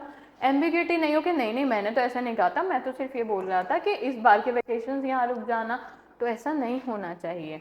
आपकी रियल और बोनाफाइड इंटेंशन होनी चाहिए, वो अगर उसकी एब्सेंस होगी तो फिर गिफ्ट वॉइड हो जाएगा। अगर आपकी बातों से क्लियर हो ही नहीं रहा है कि आप क्या चाहते हैं तो फिर गिफ्ट नहीं हो पाएगा, ठीक है। वॉलंटरी होना चाहिए, गन पॉइंट पे आपसे गिफ्ट नहीं ले रहा हो, वो फ्री कंसेंट हो आपकी उसकी, ठीक है। अगर गन पॉइंट पे हो रहा है फ्रॉड, मिसकंसेप्शन, कोई भी अनड्यू इन्फ्लुएंस, ये सारी चीज़ें, तो गिफ्ट वॉइड हो जाएगा। अब पहला तो हो गया है डोनर के पार्ट में। डोनी के पार्ट में देखते हैं क्या है। डोनी के पार्ट में है एक्सेप्टेंस ऑफ अ गिफ्ट। अब सबसे पहली बात तो जो है कि जो गिफ्ट है वो बायलैटरल ट्रांजैक्शन है, यानी it is not only important thing कि आप अपनी मर्जी से मुझे गिफ्ट कर रहे हैं, इट इज़ ऑल्सो इम्पॉर्टेंट कि मैं एक्सेप्ट भी कर रही हूँ, ठीक है। अगर आप कोई चीज़ गिफ्ट कर रहे हैं, उस गिफ्ट का एक्सेप्टेंस भी उसके देने जितना ही ज़रूरी है। जितना आपका ट्रांसफ़र इम्पॉर्टेंट है उतना मेरा एक्सेप्टेंस इम्पॉर्टेंट है, कोई भी लेस इम्पॉर्टेंस नहीं है, क्योंकि अगर ये वॉलंटरी नहीं है तो भी वॉइड है, और अगर मैं ही एक्सेप्ट नहीं कर रही हूँ तो भी वॉइड है, ठीक है। ये एक्सेप्टेड होना चाहिए, इंटेंशन बताएगा ये मेरी कि हाँ जो प्रॉपर्टी आप मुझे गिफ्ट कर रहे हैं, मेरी इंटेंशन है मैं उस प्रॉपर्टी की ओनर बनना चाहती हूँ, I am willing to take the ownership, है ना। और हो सकता है आप कोई चीज़ मुझे गिफ्ट कर रहे हैं, मैं नहीं हूँ विलिंग उस चीज़ की ओनरशिप लेने की, मुझे नहीं चाहिए, तो वहाँ पर गिफ्ट कंप्लीट नहीं होता। अगर आप ज़बरदस्ती ट्रांसफ़र करेंगे तो वो वॉइड हो जाएगा, ऑलराइट। अब without acceptance a gift is not complete. जो मोहम्मदन लॉ है उसमें एक्सेप्टेंस जो हो सकता है माइनर के बिहाफ पे, या कोई अनसाउंड माइंड है, मान लो आप गिफ्ट करना चाहते हो किसी माइनर को या किसी अनसाउंड माइंड पर्सन को, अब उसका एक्सेप्टेंस, उसकी कंसेंट थोड़ा मैटर नहीं कर पाती है, तो उसके गार्जियन जो है ना, जो कि प्रॉपर्टी के है, उसके नेचुरल गार्जियन है, वो उसके बदले में उसको एक्सेप्ट कर लेंगे, तो हाँ it is a perfect way to accept something, ठीक है। अब अगर एक गिफ्ट दो और दो से ज़्यादा डोने के लिए बनता है, तो आप बताओ ना, आपने बोला कि मैं अपना घर, कार ड्रॉ करनी नहीं आ रही है मुझे, और ये बॉल, मैं ये ए और बी को गिफ्ट करना चाहता हूँ, ठीक है। तो प्लीज़ स्पेसिफाई करो कि किसको कार देना चाहते हो, किसको बॉल देना चाहते हो, आपकी इंटेंशन पता लगनी चाहिए। अब आपने दो दो लोग खड़े कर दिए और दो दो चीज़ें बता दी कि मैं अपना घर और बॉल गिफ्ट करना चाहता हूँ ए और बी को। Please let me be clear कि आप किसको कार देना चाहते हो, किसको बॉल देना चाहते हो। आगे क्योंकि अनएम्बिग्यूटी है, सिर्फ ये वर्ड ही हो जाएगा, क्योंकि ये दोनों लड़ेंगे, ये बोलेगा ये मुझे घर देना चाहते थे, तुमको बॉल देना चाहते थे, और ये बोलेगा कि नहीं घर मुझे देना चाहते थे, बॉल तुम्हें देना चाहते थे। तो इसीलिए आपसे ये कहा जा रहा है कि अगर आप एक से ज़्यादा चीज़ या एक ही चीज़ को एक से ज़्यादा डोनी में करो तो प्लीज़ क्लियरली बता दो कि किसको क्या देना चाहते हो, आपकी इंटेंशन क्या है। अगर आप ये एक सेम घर ही बॉल भी हटा देते हैं, ए और बी को देना चाहते हो, प्लीज़ स्पेसिफाई योर इंटेंशन, कौन सा हिस्सा, कितना पार्ट, कितनी ज़मीन ए की है और कितनी बी की है। और अगर आप ये स्पेसिफाई नहीं करोगे ना तो ये सिर्फ झगड़ा करेंगे, जब तक आप इस चीज़ को सेपरेट नहीं करते हो। या तो आप इसको सेपरेट कर दो, या अगर इनमें इतनी इंसानियत है कि आधा आधा ले लेते हैं बिना झगड़े, तो भी गिफ्ट वैलिड हो जाएगा। ये झगड़ेंगे तो वॉइड हो जाएगा। फिर वहाँ पे वॉइड होने से पहले आपको स्पेसिफाई करना पड़ेगा, नहीं भाई मैं इतना इतना दे रहा था, और अगर आपने अपना ये घर ए और बी को गिफ्ट किया और इन्होंने बिना झगड़े आधा आधा खुद से कर लिया, आपने स्पेसिफाई नहीं भी किया था, तो भी गिफ्ट परफेक्टली वैलिड होगा।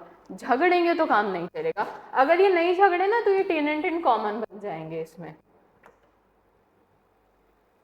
डिलीवरी ऑफ पोजेशन, पहले बताओ यहाँ तक क्लियर है? यहाँ तक तो कोई कंफ्यूजन नहीं है सभी को? बाकी कल करा दूँ? Okay, clear clear, all right, okay, no confusion. चलिए बाकी कल कर लीजिएगा, no problem at all. Delivery of possession कल कर लेते हैं। यहाँ तक तो आप लोग क्लियर है ना पूरा?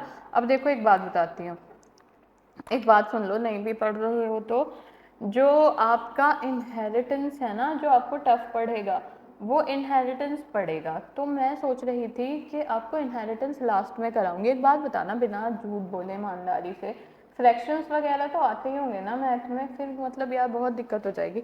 थोड़ी बहुत बेसिक कैलकुलेशन कर लेना फ्रैक्शन की। एक दो सवाल हैं जो अटक जाते हैं एग्जाम में जिसमें बेसिक फ्रैक्शन करना पड़ता है।